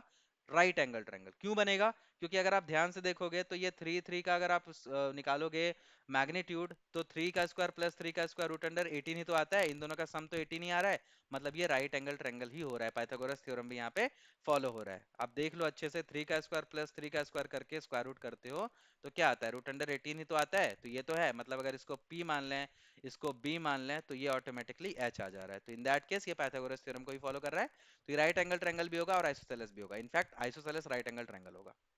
चलो, इसके मैग्नीट्यूड, इसके प्रॉपर्टीज के बारे में बात कर लेते हैं। m अगर कोई स्केलर है, m और n, तो आप यहाँ पे देख सकते हो कि अगर मैं m को एक वेक्टर के साथ देखो मैंने आपको स्टार्टिंग में ही बताया था ना कि रिप्रेजेंटेशन ऑफ वेक्टर जो होता है वो बोल्ड लेटर में भी बहुत सारे बुक्स में किया रहता है। So don't worry about that, ये बुक्स में आपको बहुत सारी जगह पे बोल्ड में दिखेगा, इसलिए मैंने यहाँ पे ना तीनों तरीके के वेक्टर्स को इंक्लूड करा है। अगर यहाँ पे कैपिटल हो तब भी आप समझ लेना कि वो वेक्टर है, अगर वो 2 लेटर में लिखा हो तब भी आप समझ लेना कि हाँ वो एक वेक्टर है। चलो अब अगर मैं बात कर ले रहा हूँ m माइनस ए से मल्टीप्लाई कर रहा हूँ तो ये माइनस दे रहा, ये भी माइनस दे रहा है। माइनस एम और माइनस ए को करूंगा तो ये फिर अलजेब्राइक वाला माइनस माइनस प्लस हो जाएगा। m इंटू एन ए कर रहा हूँ या फिर एम एन ए इंटू ए कर रहा हूँ या फिर एन एम ए कर रहा हूँ, वो तीनों का वैल्यू सेम आएगा। m प्लस एन को स्केलर है उसको वेक्टर से मैं मल्टीप्लाई कर रहा हूँ तो ये चीजें आ रही है। फिर यहाँ पे ये अब ऐसा होता क्यों है ना, क्योंकि हम लोग इसको कॉम्पोनेंटल फॉर्म में लिख चुके हैं तो ये अब स्केलर की तरह बिहेव करना स्टार्ट करेगा, इसलिए ऐसी चीजें हो रही है। अब आप एक चीज बताओ, मैग्नीट्यूड अगर 5/2 रखना है किसी भी वेक्टर का और ये वेक्टर ये है, इसके पैरेलल जाना चाहिए। तो मैंने आपको थोड़ी देर पहले एक क्वेश्चन बताया था जिसमें मैंने बताया था कि अगर आपको एक वेक्टर है उसके पैरेलल में अगर कोई वेक्टर निकालना है जिसका वेक्टर यूनिट होगा, मैग्नीट्यूड यूनिट होगा, तो आप कैसे निकालते थे आपको याद होगा। अभी आपको निकालना है कि इसका इसी वेक्टर के पैरेलल होना चाहिए और उसका मैग्नीट्यूड 5/2 होना चाहिए, तो उस वेक्टर को कैसे निकालेंगे। तो अगेन आप वीडियो को पॉज करो, ट्राई करो, ठीक है। चलो मैं बताता हूँ आपको, ठीक है। तो अभी मैं क्या करने वाला हूं, जब भी ऐसा कोई क्वेश्चन पूछेगा तो आपको पता है यूनिट वेक्टर से ही आप कुछ भी चीज निकाल सकते हो। आपको पता है क्लास 6 7 में आप जब पढ़ते थे तो आपको एक चैप्टर मिलता था यूनिटरी मेथड कह के। यूनिटरी वेक्टर मेथड में क्या होता था कि भाई आपको ना बहुत सारी चीजों का वैल्यू पता होता था और आपको पता करना होता था कि इतना मैग्नीट्यूड का वैल्यू कितना होगा। आपको पता होता था कि 12 बनाना का वैल्यू कितना है, तो आप बताओ कि 10 बनाना का वैल्यू कितना होगा, 10 बनाना का प्राइस कितना होगा। तो आप सबसे पहले क्या निकालते थे, 1 बनाना का, और फिर वहां से मल्टीप्लाई करके जितना का भी रिक्वायर होता था वो निकालते थे। तो यहाँ पे भी हम लोग वही करने वाले हैं, तो चलो स्टार्ट करते हैं। तो सबसे पहले वो वेक्टर कौन सा है, ए वेक्टर है अपने पास। ए वेक्टर क्या हो रहा है भाई, 3i कैप हो रहा है प्लस 4j कैप हो रहा है। अगर मैं इसका मैग्नीट्यूड निकालूं तो मैग्नीट्यूड क्या हो जाएगा, 3 का स्क्वायर प्लस 4 का स्क्वायर। तो ये क्या हो जाएगा भाई, ये हो जाएगा 9, ये हो जाएगा 16, और ये 16 और 9 हो जाएगा 25, और ये हो जाएगा √5 के बराबर, ठीक है। तो ये चीजें हो रही है और ये 5 हो गया। अब आप देखो कि अगर मैं इसका unit vector parallel to this निकालूं, unit vector parallel to A vector, ये मैंने माना है, दिया नहीं था कहीं क्वेश्चन में। तो ये वेक्टर हो गया। तो इसका कैसे निकालेंगे हम लोग, तो आपको पता था कि 1/5 इंटू ये वेक्टर के बारे में हम लोग लिख देते थे। तो ये क्या होता था, ये यूनिट वेक्टर के पैरेलल, इस वेक्टर के पैरेलल आ गया जिसका मैग्नीट्यूड क्या है, यूनिट है, 1 है। अब आपको चाहिए कि 5/2 यूनिट हो जाए, therefore vector parallel to vector parallel to A vector, और ऑफ मैग्नीट्यूड 5/2 अगर हम लोग करते हैं, ऑफ मैग्नीट्यूड 5/2, तो क्या हो जाएगा भाई, 5/2 into 1/5 into 3i cap plus 4j cap. बोलो चीजें समझ आ रही है, 5 5 देखो कट भी आ रहा है। तो 1/2 into 3i cap plus 4j cap, ठीक है भाई। तो ये सारी चीजें हो रही होती है और इस तरीके से आप निकाल सकते हो, जितना भी मैग्नीट्यूड का आपको बोला जाएगा उसके वेक्टर के पैरेलल में आप आराम से निकाल सकते हो। पहले क्या करना है, आपको यूनिट वेक्टर निकालना है उसके डायरेक्शन में, और फिर वहां से आप 5/2 मैग्नीट्यूड का निकालना चाहो तो उससे मल्टीप्लाई कर दो, बात खत्म। चलो आगे बढ़ते हैं हम लोग। अगर मैं आपको बात करूं कि भाई अगर कोई दो वेक्टर है P और Q और उसका रिजल्टेंट अगर आपको निकालना है तो आप इस तरीके से भी निकाल सकते हो। P और Q अगर दो वेक्टर है तो आप उसका मैग्नीट्यूड का स्क्वायर करोगे और फिर उसके मैग्नीट्यूड का मल्टीप्लाई करके 2ab करोगे, जो सिंपली होता है a प्लस बी के होल स्क्वायर में। एडिशन जो होता है वो cos थीटा बस वहां पे ऐड हो जाता है, ठीक है। और अगर P के बारे में बात करूं यहाँ पे, तो magnitude of P is equal to P है, और Q जो यहाँ पे लिखा हुआ मैग्नीट्यूड ऑफ Q है। तो यहाँ पे P और Q का मतलब भी आपको बता दिया गया है। एंगल अगर आपको निकालना है तो आपके पास ये फॉर्मूला, ये काफी इंपॉर्टेंट फॉर्मूला होता है, याद रखना कि अगर इन दोनों के बीच का एंगल आपको पता करना है तो आप क्या करोगे, Q साइन थीटा लिखोगे बाय Q cos थीटा लिखोगे, ये आपको याद होगा, Q sin theta by Q cos theta. और एडिशन में आपको बस P को यहाँ पे ऐड कर देना है, बस ये याद रखना। Q sin theta by Q cos theta होगा जो भी आपका सेकंड कंपोनेंट है, और फिर वहां पे आप P को डिनोमिनेटर में बस ऐड कर दोगे, P मींस P का मैग्नीट्यूड, ठीक है भाई। चलो स्टार्ट करते हैं। अब यहाँ पे आपके पास कुछ इंपॉर्टेंट सी चीजें आ रही हैं। सेक्शन फार्मूला, इससे क्वेश्चन बहुत कम ही देखने को मिलता है। मैथ्स में आपका जो ये क्वेश्चन होगा वो देखने को मिलेगा। फिजिक्स में इससे रिलेटेड फिजिक्स का जितना काम था अपना वो कंप्लीट हो चुका है फिजिक्स सेक्शन के लिए। अब हम लोग जो प्योर मैथमेटिक्स सेक्शन है उसके बारे में बात कर ले रहे हैं। तो सेक्शन फार्मूला आपने कोऑर्डिनेट ज्योमेट्री में भी पढ़ा होगा, उससे कुछ अलग नहीं है। यहाँ पे वही चीजें हैं कि अगर आपके पास कोई वेक्टर है, उसको अगर कोई पॉइंट है जो m और n के रेशियो में डिवाइड कर रहा है, सो इन दैट केस आप वो पॉइंट कैसे निकालोगे, वो वेक्टर कैसे निकालोगे, उस वेक्टर का पोजीशन वेक्टर कैसे निकालोगे। तो वो निकालने के लिए आपके पास सिंपली जो वहां पे फॉर्मूला होता था ना, आप रेशियो से पहले एक वेक्टर को मल्टीप्लाई करते थे, फिर दूसरे को मल्टीप्लाई करते थे और बाय दोनों रेशियो का सम निकालते थे। वैसे यहाँ पे भी करते थे। एक्सटर्नल डिवीजन भी आपने वहां पे पढ़ रखा था, उसमें वही चीजें करते हैं, बट वहां पे माइनस हो जाता है बस, और कोई ज्यादा अंतर नहीं होता है इसमें। तो आई होप ये चीजें आपको क्लियर हो रही होंगी कि यहाँ पे ए बी एक वेक्टर है ए बी, और उसको अगर मैं इंटरनली डिवाइड कर रहा हूँ कुछ इस तरीके से, तो ये मान लो m और ये मान लो n के रेशियो में आया, ये m है ये n है, तो आपको ये वाला पॉइंट निकालने के लिए ये फॉर्मूला है।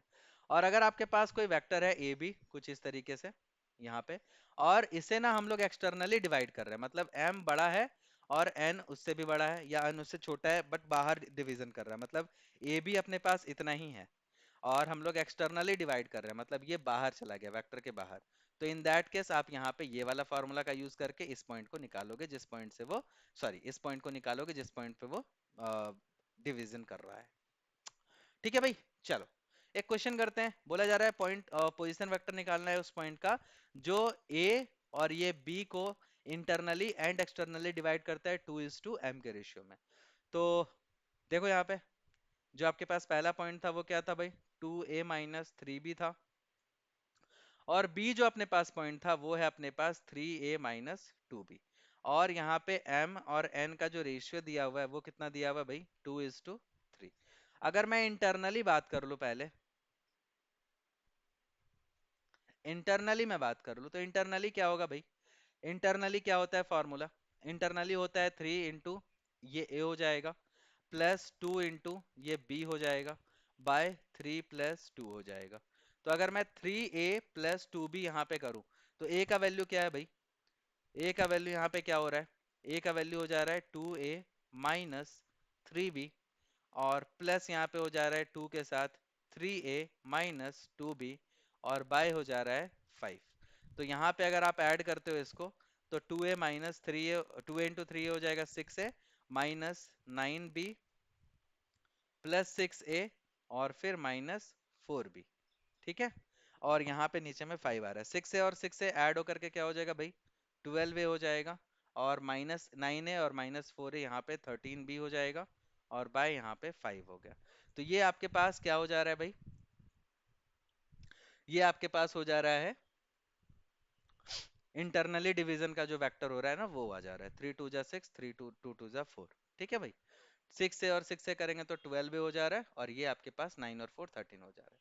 अगर मैं एक्सटर्नली इसको कर दूं, ठीक है भाई, एक्सटर्नली मैं कर दे रहा हूँ इसको, तो ये वेक्टर है। अब देखो ए और बी यहाँ पे वेक्टर है, जो वेक्टर हमें पता नहीं है बट ये वेक्टर है। इसका मैग्नीट्यूड, इसका कंपोनेंट, इसका ये कुछ भी मेरे को पता नहीं है, तो कुछ पता नहीं है तो कोई टेंशन वाली बात भी नहीं है, आराम से हम लोग कैलकुलेट इसको कर लेंगे ऐसे ही जैसे यहाँ पे किया हुआ है, और जो भी होगा वो यहाँ पे पुट कर देंगे तो आपको एक वेक्टर वेक्टर यहाँ पे निकल जाएगा। अगेन यहाँ पे मैं वही करने वाला हूँ, बट यहाँ पे अब माइनस होने वाला है 3a - 2b और 3 - 2 ऐसा। तो अब यहाँ पे क्या करोगे, आप सेम चीज करोगे बट यहाँ पे अब आपको माइनस करना पड़ेगा, -2 × 3a - 2b। ठीक है भाई, और यहाँ पे 3 - 2 करेंगे, तो अब यहाँ पे देखो 3 × 2 = 6a हो जाएगा, -9b हो जाएगा, -3 × 2 = 6a हो जाएगा, और माइनस माइनस प्लस 2 × 2 = 4b हो जाएगा। ठीक है, और बाय यहाँ पे 1 हो जा रहा है, 6 से कैंसिल आउट हो जाएगा, -9b + 4b = -5b हो जाएगा। तो ये वेक्टर होगा जो इसको एक्सटर्नली डिवाइड करेगा इन द रेशियो ऑफ 2:3। तो आई होप ये चीजें क्लियर हो रही होंगी आपको, है ना। और अगर कोई डाउट रहता है तो अगेन आप चैट बॉक्स में, कमेंट बॉक्स में चैट कमेंट कर सकते हो अपने डाउट्स को, ताकि मैं आने वाले वीडियोस में। और एक चीज और मैं आपको बता दे रहा हूँ कि ये वीडियो जो है ना वो थोड़ा सा मैं थ्योरी ओरिएंटेड रख रहा हूँ, बाकी हम लोग आने वाले वीडियोस को ज्यादातर ट्राई करेंगे कि न्यूमेरिकल बेस्ड बना के रखें। और आप बता देना एक बार कि आपको न्यूमेरिकल बेस्ड पसंद है या फिर मैं थोड़ा सा थ्योरी के साथ चलूँ, ये आप एक बार बता दोगे तो फिर मैं उसी हिसाब से काम करूंगा। ठीक है, चलो आगे मैं बात कर लेता हूँ कोलिनियरिटी और कोप्लेनरिटी ऑफ वेक्टर। अगर मैं कोलिनियरिटी के बारे में बात करूँ तो मैंने आपको सारी चीजें ऑलरेडी बता रखी है कि कोलिनियर क्या होता है, कोप्लेनर क्या होता है। अब हम लोग उसे चेक करेंगे कि वो कैसे चेक करना होता है, कैसे वेरीफाई करना होता है कि आइदर दे आर कोप्लेनर और नॉट। तो सिंपली कुछ कुछ कंडीशंस होते हैं जिसके बारे में आपको पता होना चाहिए। तो आप एक चीज मेरे को पहले बता दो कि अगर कोई एक लाइन है बड़ा सा, और उसका अगर मैं कोई कंपोनेंट ले लूं, यहां से यहां कट कर दूं, यहां से यहां कट कर दूं, तो आप यहां पे देखोगे कि मैंने अगर तीन वेक्टर यहां पे कट करा है, तो इन तीनों वेक्टर का जो डायरेक्शन होगा वो तो सेम हो रहा है, तो ये क्या हो जाएगा, कोलिनियर वेक्टर, कोप्लेनर वेक्टर, दोनों का दोनों हो जाएगा यहाँ पे। तो इन दैट केस यहाँ पे कुछ कुछ कंडीशंस होने वाले हैं। क्या कंडीशंस होने वाले हैं कि अगर ये वेक्टर इसके पैरेलल है, तो इसका मतलब है कि इसका मैग्नीट्यूड भी कहीं ना कहीं मल्टीपल में रहा होगा। समझ आ रहा है, कहीं ना कहीं मल्टीपल में रहा होगा, तभी तो ये आगे जाकर के इसी रास्ते पे चल रहा है। इसी के मल्टीपल में होगा तभी तो जा रहा है उसी रास्ते में। समझ आ रहा है ना, क्योंकि कहीं ना कहीं ये एक्स एक्सिस को फॉलो कर रहा होगा और वाई एक्सिस को फॉलो कर रहा होगा तभी तो जा रहा है, जेड एक्सिस को ही फॉलो कर रहा होगा तभी तो जा रहा है। तो कहीं ना कहीं एक्स वाई जेड तीनों का मल्टीपल यहाँ पे चल रहा होगा। कोई चीजें समझ में आ रही है क्या मैं बोल रहा हूँ? जैसे यहाँ पे अगर मैं बात करूं कि इस पॉइंट से अगर मैं ओ, ये मान लो ओ है, ये मान लो एम यहाँ पे रेफरेंस पॉइंट है, या मैं ओ हटा देता हूँ वरना ओ लोग समझ लेते हैं कि ओ ही रेफरेंस पॉइंट है। तो यहाँ पे ओ रेफरेंस पॉइंट है, यहाँ पे ए है। तो मैं अगर ओ से ए तक जा रहा हूँ तो पहले मैं इस डायरेक्शन में जाऊंगा, फिर मैं इस डायरेक्शन में जाऊंगा। अगर मैं यहीं तक गया हूँ तो यहाँ पे भी तो मैं वाई के कुछ डायरेक्शन पे गया हूँ और एक्स में कुछ ही डायरेक्शन पे गया हूँ। बट अल्टीमेटली ये वाला और ये वाला आपस में मल्टीपल तो होगा, ये और ये आपस में मल्टीपल तो होगा। समझ आ रहा है? तो कुछ इसी तरीके से चीजें यहाँ पे होने वाली है। तो अब मैं इसका कंडीशंस दिखाता हूँ आपको। तो अगर एक्स ए और Y A is equal to zero है, तो a is equal to zero होगा या तो b is equal to zero होगा, ऑब्वियसली, क्योंकि x को a से मल्टीप्लाई करके y को b से कर रहा है। सम इसका जीरो आ रहा है, मतलब दोनों जीरो के बराबर होगा, और दोनों जीरो के बराबर होगा मतलब a और b या तो जीरो होगा, या तो x और y जीरो होगा, या तो x a और b दोनों वेक्टर आपस में क्या होंगे, पैरेलल होंगे। अब इसको ध्यान से समझो आप, अगर x a और b दोनों वेक्टर आपस में पैरेलल होंगे, तो इन दैट केस क्या होने वाला है, उसका जो सम होने वाला है वो जीरो के बराबर होगा। क्यों जीरो के बराबर होगा? क्योंकि अगर एक वेक्टर ए है और एक वेक्टर बी है, वो दोनों अगर कोलिनियर है, तो इन दैट केस एक्स और वाई क्या हो सकते हैं भाई, एक्स और वाई आपस में इक्वल हो सकते हैं और वो निगेटिवली कंपोनेंट के इक्वल हो सकते हैं। So in that case A vector और बी वेक्टर आपस में कोलिनियर या कोप्लेनर हो सकता है। ठीक है, तो जब भी आपको कोलिनियर प्रूफ करने के लिए बोला जाए तो आप इन सभी के बारे में बात करोगे और उसके बाद चीजों के बारे में डील करोगे कि भाई ये इस तरह की कंडीशन को सपोर्ट कर रहा है, इसका मतलब है कि वो कोलिनियर होगा। और कोप्लेनर के बारे में भी हम लोग बात करेंगे आगे। टू वेक्टर अगर ए और बी है जो नॉन कोलिनियर है, कोलिनियर नहीं है और पैरेलल भी नहीं है, तो क्या हो रहा है भाई, X A cap Y one B cap और X two B A cap और वाई टू अगर बी कैप ऐसा दिया हुआ है और ये नॉन कोलिनियर है, एक लाइन पे नहीं है, तो इन दैट केस आप ऐसा एक ही वेक्टर एज्यूम कर सकते हो जो कि ये होगा। तो इसका मतलब है कि x1 और x2 जो होगा वो इक्वल हो जाएगा, y1 y2 आपस में इक्वल हो जाएगा। ये चीजें अब इसका प्रूफ भी मैं देख यहाँ पे पुट कर दिया हूँ, प्रूफ भी आप देख सकते हो कि x1 a कैप और x1 a वेक्टर और y1 b वेक्टर है, और x2 b वेक्टर और y2 b वेक्टर वो दोनों आपस में इक्वल है। तो यहाँ पे ना ये b वेक्टर नहीं होगा, ये a वेक्टर होगा। ये हो गया। अब यहाँ पे x1 माइनस x2 वेक्टर कर दे रहा हूँ, अगर मैं इसे पुट कर दे रहा हूँ LHS में और इसे ट्रांसफर कर दे रहा हूँ y वेक्टर में, RHS में। तो कुछ इस तरीके से चीजें आपको देखने को मिलेंगे। अब ये क्या है भाई, ये नॉन कॉलिनियर होगा। तो इन दैट केस ये क्या हो रहा है, x1 minus x2 equal to zero हो गया, y1 minus y2 is equal to zero हो गया। तो ये वाला नॉन कॉलिनियर वाला कंडीशन आपको भी यहाँ पे पता चल गया कि भाई ऐसा होता है, तो x1 minus x2 is equal to zero हो गया और y1 minus y2 is equal to zero हो गया, क्योंकि यहाँ ऑलरेडी आपको बताया गया था कि इसका जो कंपोनेंट है, इसका जो कोफिशिएंट है वो यहाँ पे जीरो हो रहा है, क्योंकि a और b जो है वो नॉन कॉलिनियर है। क्या ये बातें समझ में आ रही हैं आप सभी को? अब देखो एक और चीज जो आप ऑलरेडी टेंथ में पढ़ चुके हो, टाइप्स ऑफ इक्वेशन के बारे में याद करो। 9th 10th में आप लोगों ने पढ़ा था linear equation in two variable में, कि अगर दो वेक्टर है वो दोनों आपस में पैरेलल है तो उनके बीच का रिलेशन ये होता था, जिसके पास मैनी सॉल्यूशंस होते थे। याद है आपको? तो यहाँ पे भी वो चीजें वैलिड होंगी अगर a1 a2 और a3 है, b1 b2 b3 है x y z के कंपोनेंट में, और वो पैरेलल है, तो ये वाली कंडीशन यहाँ पे भी वैलिड होंगी। तो ये ओवरऑल कोई नई बात नहीं थी, ये ऑलरेडी आप पढ़ चुके हो और उसी से रिलेटेड समराइज फॉर्म मैंने आपको बताया, ये ऑलरेडी आप 11th में ही नहीं, आप 9 10 से पढ़ते आ रहे हो। अगर आप आईसीएसई में हो तो आप 8th 9th से ही पढ़ते आ रहे होगे। अगर आप सीबीएसई में हो तो आपने 10th में पढ़ा होगा linear equation in two variable, उसमें आप ये सारी चीजों के बारे में डील करते हो। चलो आगे बढ़ते हैं भाई। एक और क्वेश्चन है आपके पास कि ए बी सी डी, आपके पास चार वेक्टर है, पोजीशन वेक्टर, ये चारों आपके सामने है। आपको बताना है कि ए बी जो हैगा वो सी डी के पैरेलल है, तो इन दैट केस लेमडा का वैल्यू क्या होगा। तो सिंपली आपको सबसे पहले तो ए बी निकालना पड़ेगा। तो A B is equal to क्या हो जा रहा है भाई, A B is equal to क्या होगा, इसका आपको क्या करना पड़ेगा, पोजीशन निकालना पड़ेगा। तो ओ बी माइनस ओ ए करेंगे हम लोग। तो ओ बी माइनस ओ ए करेंगे तो ओ बी ये हो गया, आई माइनस टू करेंगे तो माइनस आई कैप हो जा रहा है, माइनस थ्री कैप माइनस जे कैप करेंगे तो माइनस यहाँ पे फोर जे कैप आ गया। सी डी के बारे में अगर हम लोग बात कर ले तो C D is equal to क्या हो जाएगा भाई, O D minus O C हो जाएगा। O D is equal to क्या है भाई, आई है। अगर वन में से मैं थ्री को माइनस कर दूं तो माइनस टू आई कैप हो जाएगा, और लेमडा में से मैं टू को माइनस कर दूं तो यहाँ पे लेमडा माइनस टू हो जाएगा, जे कैप। अब अगर ये पैरेलल है, ये अगर आपको बता दिया गया है तो इसका मतलब क्या है, आप वो quadratic linear equation in two variable वाला चीज अप्लाई कर सकते हो कि इसका जो वेक्टर होगा वो क्या हो सकता है, इक्वल हो सकता है। और इसका मतलब है कि कोफिशिएंट जो होगा उसका रेशियो भी आपस में इक्वल होगा, मतलब minus one by minus two, इसका एक्स कंपोनेंट यानी आई कैप का कंपोनेंट वो इसके वाई कंपोनेंट के बराबर होगा, माइनस फोर और प्लस लेमडा माइनस टू। तो ये माइनस और ये माइनस कैंसिल आउट हो गया है, one by two is equal to minus four by lambda minus two. अगर आप इसे क्रॉस मल्टीप्लाई करते हो तो lambda minus two is equal to क्या हो जाएगा, माइनस फोर इंटू टू। और यहाँ पे आप देखोगे तो lambda minus two is equal to क्या हो जा रहा है, माइनस एट हो जा रहा है। और लेमडा का जो वैल्यू आ जा रहा है वो माइनस एट प्लस टू यानी कि माइनस सिक्स हो जा रहा है। तो lambda is equal to minus six आपका यहाँ पे करेक्ट आंसर होने वाला है। ठीक है भाई। चलो एक और क्वेश्चन है आपके सामने कि the point with position vector, ये सारे पोजीशन वेक्टर आपको पता है ये कोलिनियर है, तो ए के बराबर क्या होगा। तो अगेन आप देखो पोजीशन वेक्टर है तो आप क्या करोगे भाई, ए बी निकाल लो, बी सी निकाल लो, सी ए निकाल लो, फटाफट से इसको वैल्यू निकाल लो।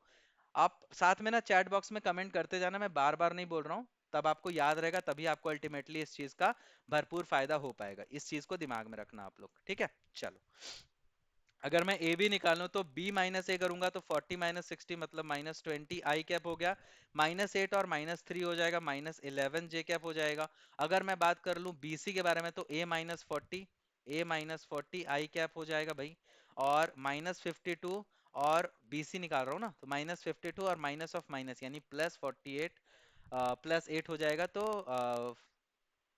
माइनस फिफ्टी टू और प्लस एट है ना, तो minus forty four, minus forty four J cap. और सी ए अगर मैं निकाल रहा हूँ, सी ए मतलब ए में माइनस सी करेंगे तो सिक्सटी माइनस ए हो जाएगा भाई। एंड और क्या हो जाएगा, थ्री जे है ना, तो थ्री जे माइनस माइनस प्लस हो जाएगा, और थ्री जे प्लस तो 55 जे कैप। और आप सभी को पता है कि ये कोलिनियर है तो इसका कोफिशिएंट क्या हो जाएगा भाई, इक्वल हो जाएगा। तो माइनस ट्वेंटी, ठीक है, बाय, अगर मैं यहाँ पे बात कर लूँ a माइनस फोर्टी के बारे में is equal to minus eleven by minus forty four. आप किसी के साथ भी जा सकते हो, आप ए बी और ए सी को भी ले लो, या फिर बी सी और ए सी को ले लोगे तो आई थिंक क्वाड्रेटिक इक्वेशन बन जाएगा। आप कोई भी एक ले लो, आपको ए का वैल्यू आ जाएगा। तो यहाँ पे इस तरीके का बात हो जाएगा कुछ ना कुछ, 11 और ये 4 कट जा रहा है 1/4, क्रॉस मल्टीप्लाई कर देंगे तो minus twenty into four is equal to A minus forty हो जाएगा, माइनस ट्वेंटी इंटू फोर करेंगे तो माइनस एटी हो जा रहा is equal to A minus forty, और यहाँ पे minus eighty plus forty is equal to A, यानी ए का वैल्यू आ जा रहा है भाई माइनस फोर्टी के बराबर। ठीक है, आप चाहो तो ये तो आ गया, बट आप चाहो तो इसको किसी दूसरे तरीके से भी ला सकते हो, मैं आपको उस तरीके को भी बता देता हूँ। मैं क्या कर ले रहा हूँ, मैं ए और इसको मैं पुट कर दे रहा हूँ, यानी ए बी और ए सी को ले ले रहा हूँ मैं। तो इस केस में क्या हो जाएगा, minus twenty by sixty minus A हो जाएगा is equal to minus eleven by fifty five, ये भी हो जाएगा। इन दोनों को कट करेंगे, वन बाय फाइव, ये माइनस और ये माइनस चला गया, क्रॉस मल्टीप्लाई कर देंगे तो ट्वेंटी इंटू फाइव हो जाएगा और is equal to sixty minus A हो जाएगा। ट्वेंटी इंटू फाइव करेंगे तो 100 is equal to sixty minus A, और यहाँ पे a इज इक्वल टू क्या हो जाएगा, 60 minus 100 that is equal to minus 40। तो a का वैल्यू देखो यहाँ से भी क्या आ गया, a का वैल्यू यहाँ से भी आ गया माइनस 40 के बराबर।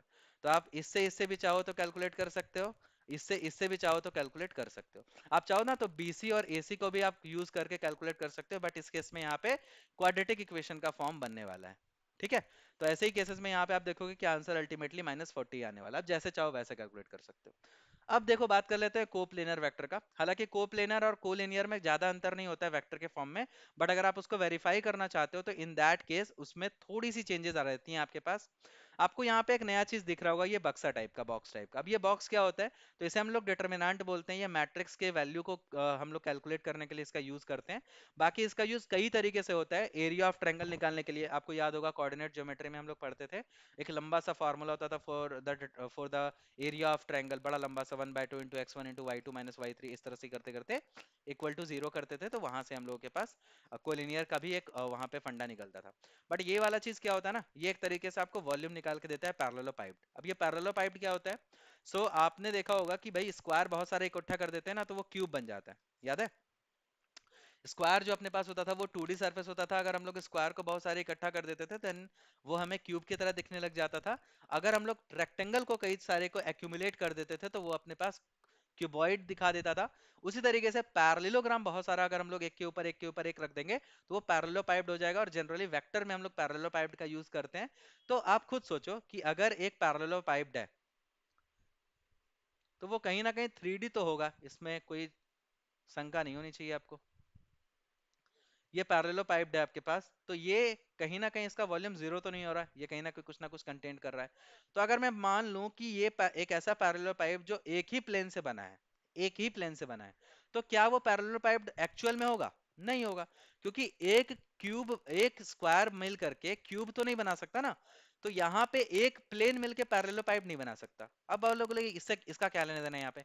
तो लेना देना ये है कि मैंने आपको ये क्या बताया कि ये वॉल्यूम ऑफ पैरेललोपाइप्ड है, वॉल्यूम ऑफ पैरेललोपाइप्ड है। अब अगर आपसे कोई पूछ दे कि बताओ भाई ये जो वेक्टर्स है वो कोप्लेनर है या नहीं, तो अगर वो कोप्लेनर होगा यानी एक ही प्लेन पे लाई कर रहा होगा, इसका मतलब है कि उस वेक्टर के रिस्पेक्ट में कॉरेस्पॉन्डिंग, अगर मैं वेक्टर के रिस्पेक्ट में अगर वॉल्यूम ऑफ पैरेललोपाइप निकालूं, तो अगर वो एक ही प्लेन पे होगा तो पैरेललोपाइप बनेगा ही नहीं। और जब वो बनेगा ही नहीं तो वॉल्यूम कितना आएगा? जीरो आएगा।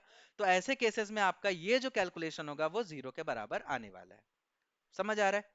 तो इन दैट केस अगर ए बी सी तीनों कोप्लेनर हो गया, तो इसका मतलब है कि उसको अगर हम लोग वॉल्यूम ऑफ पैरेललोपाइप्ड या फिर डिटर्मिनेंट निकालेंगे तो इन दैट केस वो क्या निकलने वाला है?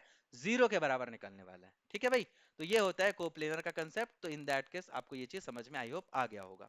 अब देखो कोप्लेनर वेक्टर में अगर कुछ कुछ चीजें हैं जो आपको ये पता होनी चाहिए। देखो यहाँ पे अगर मैं बात कर लूँ, एक वेक्टर है ऐसा O N O P vector, और वो उसका अगर हम लोग कॉरेस्पॉन्डिंगली दो अलग अलग वेक्टर निकालें, एक्स एक्सिस के कंपोनेंट में, वाई एक्सिस के कंपोनेंट में, तो इन दैट केस वो उसका कहीं ना कहीं इस तरीके से आएगा, एक्स ए कैप और वाई जे कैप, ऐसा आने वाला है। अब देखो ओ एम जो होगा वो क्या है भाई? वो एक्स एक्सिस का कंपोनेंट है। ओ ए क्या है भाई? ओ ए जो होगा वो ए का मान लेते हैं हम लोग, ए वेक्टर है। ओ बी क्या है भाई? वो मान लेते हैं बी वेक्टर है। ओपी तो आर वेक्टर आपको पता ही है। तो इन दैट केस अगर आप ओपी को अगर डिवाइड करोगे या आप बाइफरकेट करोगे तो ओ एम निकलेगा, जो कि एक्स कंपोनेंट होगा ओ ए का। याद करो पहला स्लाइड मैंने आपको बताया था कि अगर कोई वेक्टर है वो अगर किसी भी एक्स एक्सिस के साथ कंपोनेंट बना रहा है, तो अगर मैं वहां पे चाहूं तो उसको x का कंपोनेंट लिख सकता हूं। सो इन दैट केस यहाँ पे OM क्या हो जाएगा भाई? x इंटू ओ ए हो जाएगा। और अगेन मैं ON निकालना चाहूँ तो y इंटू बी हो जाएगा। और यहाँ पे ऐसा क्यों हो रहा है? क्योंकि OM और OA क्या है भाई? यहाँ पे OM और OA कोलिनियर है। और OP निकालने के लिए आप OM और MP को तो ऐड ही करोगे ना। और OM और ON आपस में इक्वल है, तो इन दैट केस ये सारी चीजें वैलिड हो रही है यहाँ पे। अब अगर आप यहाँ पे देखोगे कि X A cap plus Y J B cap है, या फिर आर को देखोगे कि एक्स डैश और वाई डैश बी कैप है, और ये दोनों क्या होता है? इक्वल होता है कोलिनियर के बेसिस पे। तो इन दैट केस एक्स और एक्स डैश जो होगा वो आपस में इक्वल हो जाएगा। मतलब यहाँ पे अल्टीमेटली क्या दिखाई दे रहा है आपको? यूनिकनेस दिखाई दे रहा है दो वेक्टर्स के बीच में, कि अगर कोई एक वेक्टर है उसको अगर हम लोग बाइफरकेट करते हैं दो अलग अलग कंपोनेंट में, तो इन दैट केस आपके पास जो वेक्टर्स होते हैं वो एक ही यूनिक वेक्टर में कंपोनेंट में डिवाइड होते हैं, जो कि x होता है या फिर x डैश होता है, आप उसको जो बोल दो बोल सकते हो, बट उसका जो वैल्यू होगा वो अल्टीमेटली सेम आएगा, यूनिक आएगा, वो होता है कोप्लेनर वेक्टर। हालांकि ये कंसेप्ट उतना इंपॉर्टेंट नहीं है, जो इंपॉर्टेंट कंसेप्ट था वो मैंने आपको अच्छे से डिस्कस कर दिया है, ये इतना इंपॉर्टेंट कंसेप्ट था। तो collinear, coplanar, non coplanar, I think ये सारी चीजें आपको क्लियर हो गई हैं कि भाई कैसे कैसे ये सारी चीजें डिस्कस होती हैं, क्या क्या चीजें इसमें हम लोगों को पढ़ना होता है। एक मैं समराइज आपके लिए लेके आया हूँ टेबल। अब देखो कोलिनियर क्या होता है। कोलिनियर में क्या होता है कि एक स्केलर मल्टीपल होता है दूसरे का। अगर कोई एक वेक्टर दूसरे वेक्टर के कोलिनियर है तो इसका सीधा सा मतलब है कि एक वेक्टर का दूसरा वेक्टर स्केलर मल्टीपल होने वाला है। ठीक है भाई, ये चीजें समझ आ रही है। तो अगर ए आई कैप है तो बी क्या हो जाएगा भाई, टू आई कैप होने वाला है। और ये सब क्या होंगे, ये सब सेम स्ट्रेट लाइन में ही लाई करते रहेंगे। चलो आगे बात करते हैं नॉन कोप्लेनर के बारे में, यानी कि वो कोप्लेनर नहीं होगा तो कोई भी स्केलर मल्टीपल भी उसके बीच में नहीं होगा। तो आई प्लस जे है, यहाँ पे आई माइनस जे है, डायरेक्शन भी इसका अलग अलग होगा। कोप्लेनर होगा तो इसका scalar triplet multiple. Scalar triplet multiple होता है कि तीन वेक्टर है, तीन में से अगर आप किसी दो का पहले क्रॉस मल्टीप्लाई कर लो, उसका किसी तीसरे के साथ डॉट मल्टीप्लाई कर लो। अब ये क्रॉस और डॉट क्या होता है ये मैं अभी आपको बताऊंगा। आई जे और आई प्लस जे यहाँ पे इसका एग्जांपल हो गया, ये कोप्लेनर वेक्टर होंगे, एक ही प्लेन पे लाई कर रहे होंगे। ठीक है, और ये क्या होंगे, नॉन कोप्लेनर वेक्टर। अगर इसका जो वेक्टर ट्रिपलेट है वो अगर जीरो के बराबर नहीं आता है तो ये नॉन कोप्लेनर। अब इसके बारे में मैंने आपको ऑलरेडी बहुत अच्छे से डिस्कस कर रखा है कि अगर वो कोप्लेनर होगा तभी तो उसका वेक्टर का जो वॉल्यूम होगा पैरेललोपाइड का वो जीरो आएगा। अगर वो वेक्टर का जो वॉल्यूम है पैरेललोपाइड का वो जीरो नहीं आया, इसका मतलब वो कोप्लेनर नहीं है। और ये स्प्रेड होता है 3D में। तो ये आपका ओवरव्यू एक समरी है जो मैंने अभी आपको चारों टाइप के बारे में बताया। अब आते हैं प्रोडक्ट के बारे में, ये मोस्ट इंपॉर्टेंट चीज है। तीन तरीके का प्रोडक्ट होता है भाई। स्केलर प्रोडक्ट या डॉट प्रोडक्ट इसको बोलते हैं, वेक्टर या क्रॉस प्रोडक्ट भी हम इसको बोल सकते हैं। स्केलर ट्रिपलेट एक अलग तरीके का होता है जिसमें दोनों का मिक्सअप होता है। अभी जैसे मैंने आपको ये चीज बताया ना, ये वाला चीज, ये स्केलर ट्रिपलेट है, ये वाला और ये वाला। इसके बारे में भी हम लोग बात करेंगे। स्केलर या डॉट प्रोडक्ट क्या होता है, तो भाई देखो, अगर स्केलर और डॉट प्रोडक्ट को आप ऐसे समझ रहे हो कि दो स्केलर को मल्टीप्लाई करने के लिए जिसका यूज करते हैं वो स्केलर प्रोडक्ट है, या फिर दो वेक्टर को मल्टीप्लाई करने के लिए जिसका यूज करते हैं that is called vector product है, तो आप गलत समझ रहे हो, ऐसा नहीं है। नॉर्मली हम लोग जो नॉर्मल स्केलर होते हैं उसको हम लोग अलजेब्राइक प्रोडक्ट से ही प्रोडक्ट कर देते हैं, उसके लिए कोई वेक्टर प्रोडक्ट का स्पेशल जरूरत नहीं पड़ता, डॉट और क्रॉस का। तो यहाँ पे स्केलर और वेक्टर का मतलब ये है कि दो वेक्टर को मल्टीप्लाई करके अगर आपको रिजल्ट स्केलर लाना है तो आपको जाना पड़ेगा स्केलर प्रोडक्ट के साथ। और अगर दो वेक्टर को मल्टीप्लाई करके रिजल्ट आपको वेक्टर लाना है तो इन दैट केस आप जाओगे वेक्टर के पास। और स्केलर ट्रिपलेट में भी आपका रिजल्ट स्केलर में आता है, बट इसमें स्केलर प्रोडक्ट और वेक्टर प्रोडक्ट दोनों हो रहा होता है। ठीक है, चलो आगे बात कर लेते हैं। डॉट प्रोडक्ट का कुछ कुछ रिमार्क्स है वो मैं आपको बता दे रहा हूँ। सबसे पहले तो मैं आपको फार्मूला ही बता दे रहा हूँ कि अगर एक वेक्टर ए है और दूसरा वेक्टर बी है और इस तरीके से है कि इन दोनों के बीच में एंगल अगर थीटा बन रहा है ना, तो इसका जो डॉट प्रोडक्ट बनेगा वो क्या बनेगा, वो ए का कंपोनेंट मैग्नीट्यूड और बी का मैग्नीट्यूड और इसका कॉस का थीटा। ठीक है, तो इन दैट केस आप यहाँ पे क्या करने वाले हो, आप यहाँ पे करने वाले हो इसका डॉट प्रोडक्ट कुछ इस तरीके से। अब देखोगे ए डॉट बी दोनों क्या होना चाहिए, रियल नंबर होना चाहिए। ए डॉट बी जो होगा वो हमेशा ए और बी के मैग्नीट्यूड से छोटा या बराबर हो सकता है, ए डॉट बी कभी भी बड़ा नहीं होगा। ठीक है, अब ए डॉट बी जो होता है वो हमेशा ग्रेटर देन जीरो होगा, क्योंकि ए अगर ए और बी के बीच में एंगल अगर एक्यूट है तो, क्योंकि ये सब डिपेंड करता है थीटा के बारे में, और आपको पता है थीटा कॉस के साथ अलग तरीके से बिहेव करता है, थीटा इंक्रीज करता है तो वैल्यू डिक्रीज करता जाता है। तो अगर वो एक्यूट है तो ए डॉट बी जो होगा वो ग्रेटर होगा, लेकिन अगर जैसे जैसे वो बड़ा होते जाता है तो वैल्यू छोटा होते जाता है, तो बड़े के साथ छोटा होता जाएगा, तो इसका डॉट प्रोडक्ट भी जीरो से छोटा हो जाएगा अगर बड़ा बड़ा हो जाता है। इनफैक्ट 90 पे जाकर के तो ये जीरो हो जाता है, और 90 से बड़ा लेंगे तो वो माइनस में चलने लगता है, इसलिए ऑब्ट्यूस एंगल में ये माइनस में आ जाएगा, मतलब जीरो से छोटा आ जाएगा। डॉट प्रोडक्ट जो होता है वो हमेशा स्केलर देता है। Projection of A on B, ये भी थोड़ा इंपॉर्टेंट है। Projection of A on B जब भी आपसे पूछा जाएगा तो इन दैट केस आपको क्या करना है, आपको उसका प्रोडक्ट लेना है और जिस पे भी प्रोजेक्शन पूछा जाएगा उसके मैग्नीट्यूड से आपको डिवाइड कर देना है। अब अगेन आपसे अगर प्रोजेक्शन ऑफ बी ऑन ए पूछेगा तो आपको उसका प्रोडक्ट लेना है, डॉट प्रोडक्ट, और उसके मैग्नीट्यूड से आपको डिवाइड कर देना है। आपको अगर गलती से उसका एंगल निकालने के लिए बोल दिया गया तो आप क्या करोगे, आप देखो यहाँ पे cos थीटा को पूछ दिया गया, तो आप इसको उठा करके इस साइड कर दोगे, है ना, डिवाइड कर दोगे इससे, वही तो यहाँ पे किया गया है। थीटा के वैल्यू में पूछा जाएगा तो आप इस तरीके से cos इनवर्स लगा करके इसका वैल्यू निकाल सकते हो। आपको अगर कंपोनेंट से रिलेटेड अगर डॉट प्रोडक्ट करना है तो कंपोनेंट से रिलेटेड डॉट प्रोडक्ट में आपको सेम यही चीज अप्लाई करना पड़ेगा। आप सारे लोग एक बार मेरे को कमेंट में बता दो कि आई डॉट आई अगर हम लोग करेंगे तो क्या होगा, जे डॉट जे करेंगे तो क्या होगा, के डॉट के करेंगे तो क्या होगा, एक बार सारे लोग बता दो। ठीक है, चलो, आई होप आप लोगों ने बताया होगा वीडियो को पॉज करके। बट अब मैं यहाँ पे कैलकुलेट करके आपको दिखाता हूँ कि आई डॉट आई क्या होने वाला होता है। तो आई डॉट आई मतलब आई का मैग्नीट्यूड, फिर से आई का मैग्नीट्यूड, और कॉस थीटा। अब कॉस थीटा मतलब कॉस के बीच का जो एंगल होने वाला है आई और आई के बीच में। तो अब आई और आई ये दोनों तो सेम ही डायरेक्शन में है, तो इसके बीच का एंगल कितना होगा भाई, जीरो होगा ना।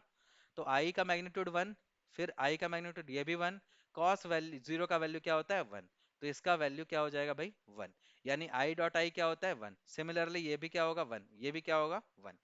तो इसका मतलब है कि आपको जब यहाँ पे कंपोनेंट फॉर्म में दिया रहेगा A one A two A three I J K cap के फॉर्म में, तो आपको जनरली क्या करना है, आपको डायरेक्टली उसके कंपोनेंट को आई के साथ, आई को जे के साथ, आई को आई के साथ, जे को जे के साथ, के के साथ मल्टीप्लाई करना है।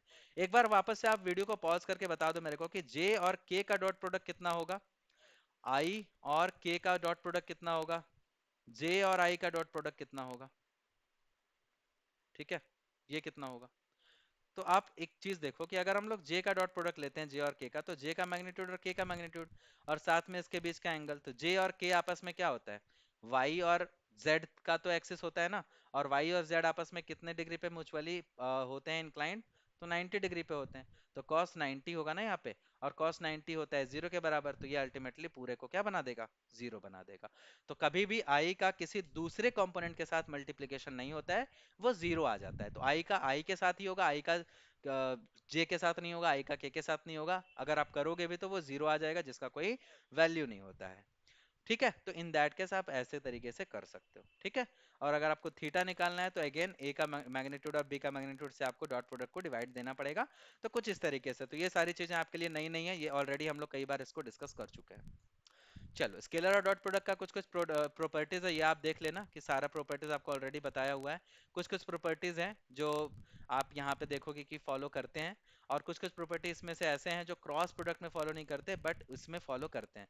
तो ये सारी चीजें आपको ध्यान रखनी है। ठीक है, अब मैं आपसे कुछ क्वेश्चंस पूछ ले रहा हूँ, फटाफट से आप बता दो कि ए का बी के ऊपर क्या प्रोजेक्शन होगा। ठीक है, तो प्रोजेक्शन निकालने के लिए सबसे पहले तो हम लोग ए डॉट बी निकाल लेते हैं। तो ए डॉट बी अगर हम लोग निकालेंगे यहाँ पे, तो ए बोले थे ना आपको कि आई का आई के साथ मल्टीप्लीकेशन होता है, तो टू इंटू वन करेंगे तो क्या हो जाएगा, टू हो जाएगा।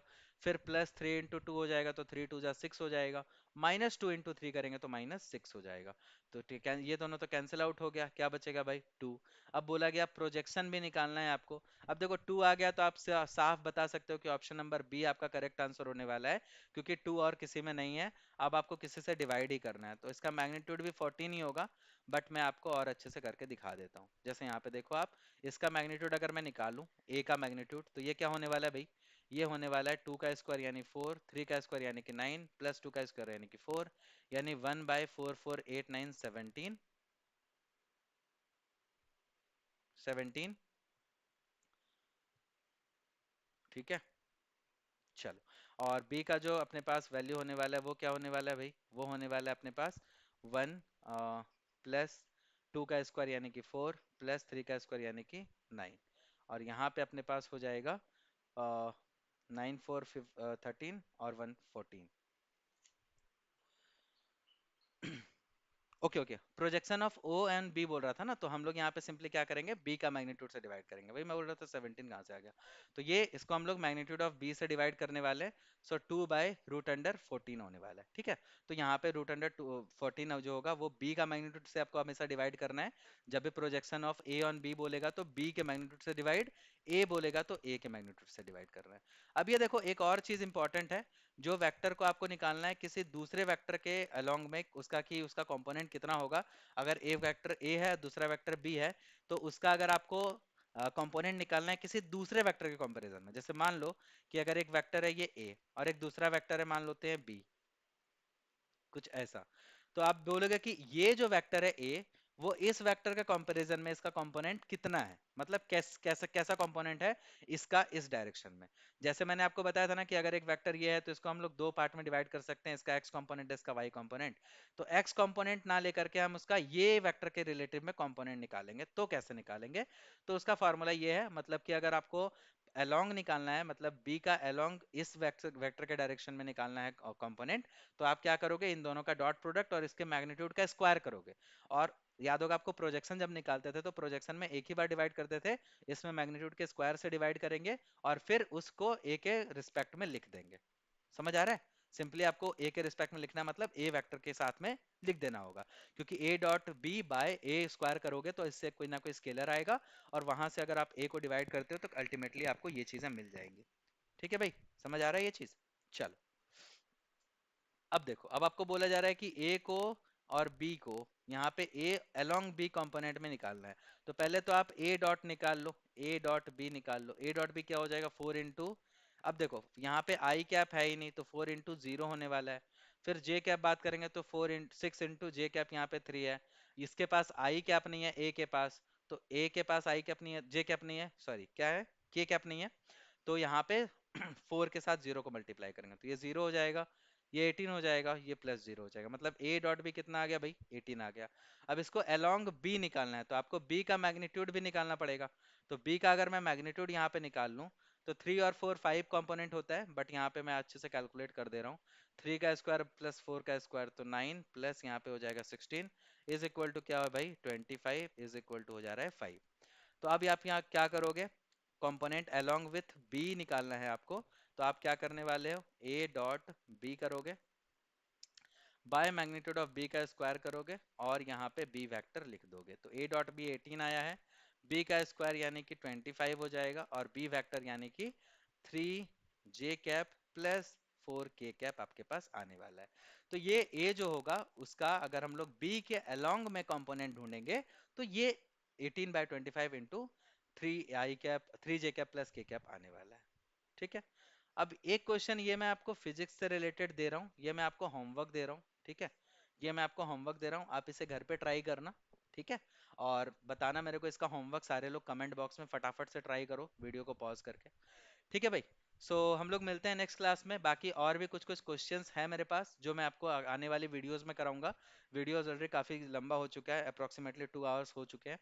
सो आपको मैं जो भी क्वेश्चंस बचे हुए हैं ना, जो भी थोड़ा बहुत कंसेप्ट बचा हुआ है, कंसेप्ट तो नहीं बचा हुआ है, ज़्यादातर मैंने आपको करवा दिया है, कंसेप्ट के नाम पे ज़्यादा कुछ नहीं बचा हुआ है। थोड़े बहुत क्वेश्चंस वगैरह है जो मैं आपको आपके साथ डिस्कस करना चाहता हूँ, जो कि एक वेक्टर प्रोडक्ट हो गया, और उससे रिलेटेड जो भी क्वेश्चंस वगैरह है ना वो सब मैं आपके साथ डिस्कस करूंगा उसमें। तो उसके लिए मैं हम लोग अलग वीडियोस में बात करते हैं, पार्ट 2 आएगा इसका।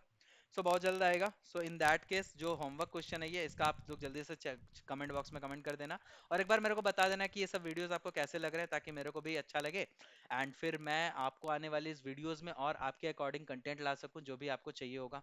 ठीक है। सो मिलते हैं आप लोगों से नेक्स्ट क्लास में। So till then take care, bye bye everyone, see you, bye bye.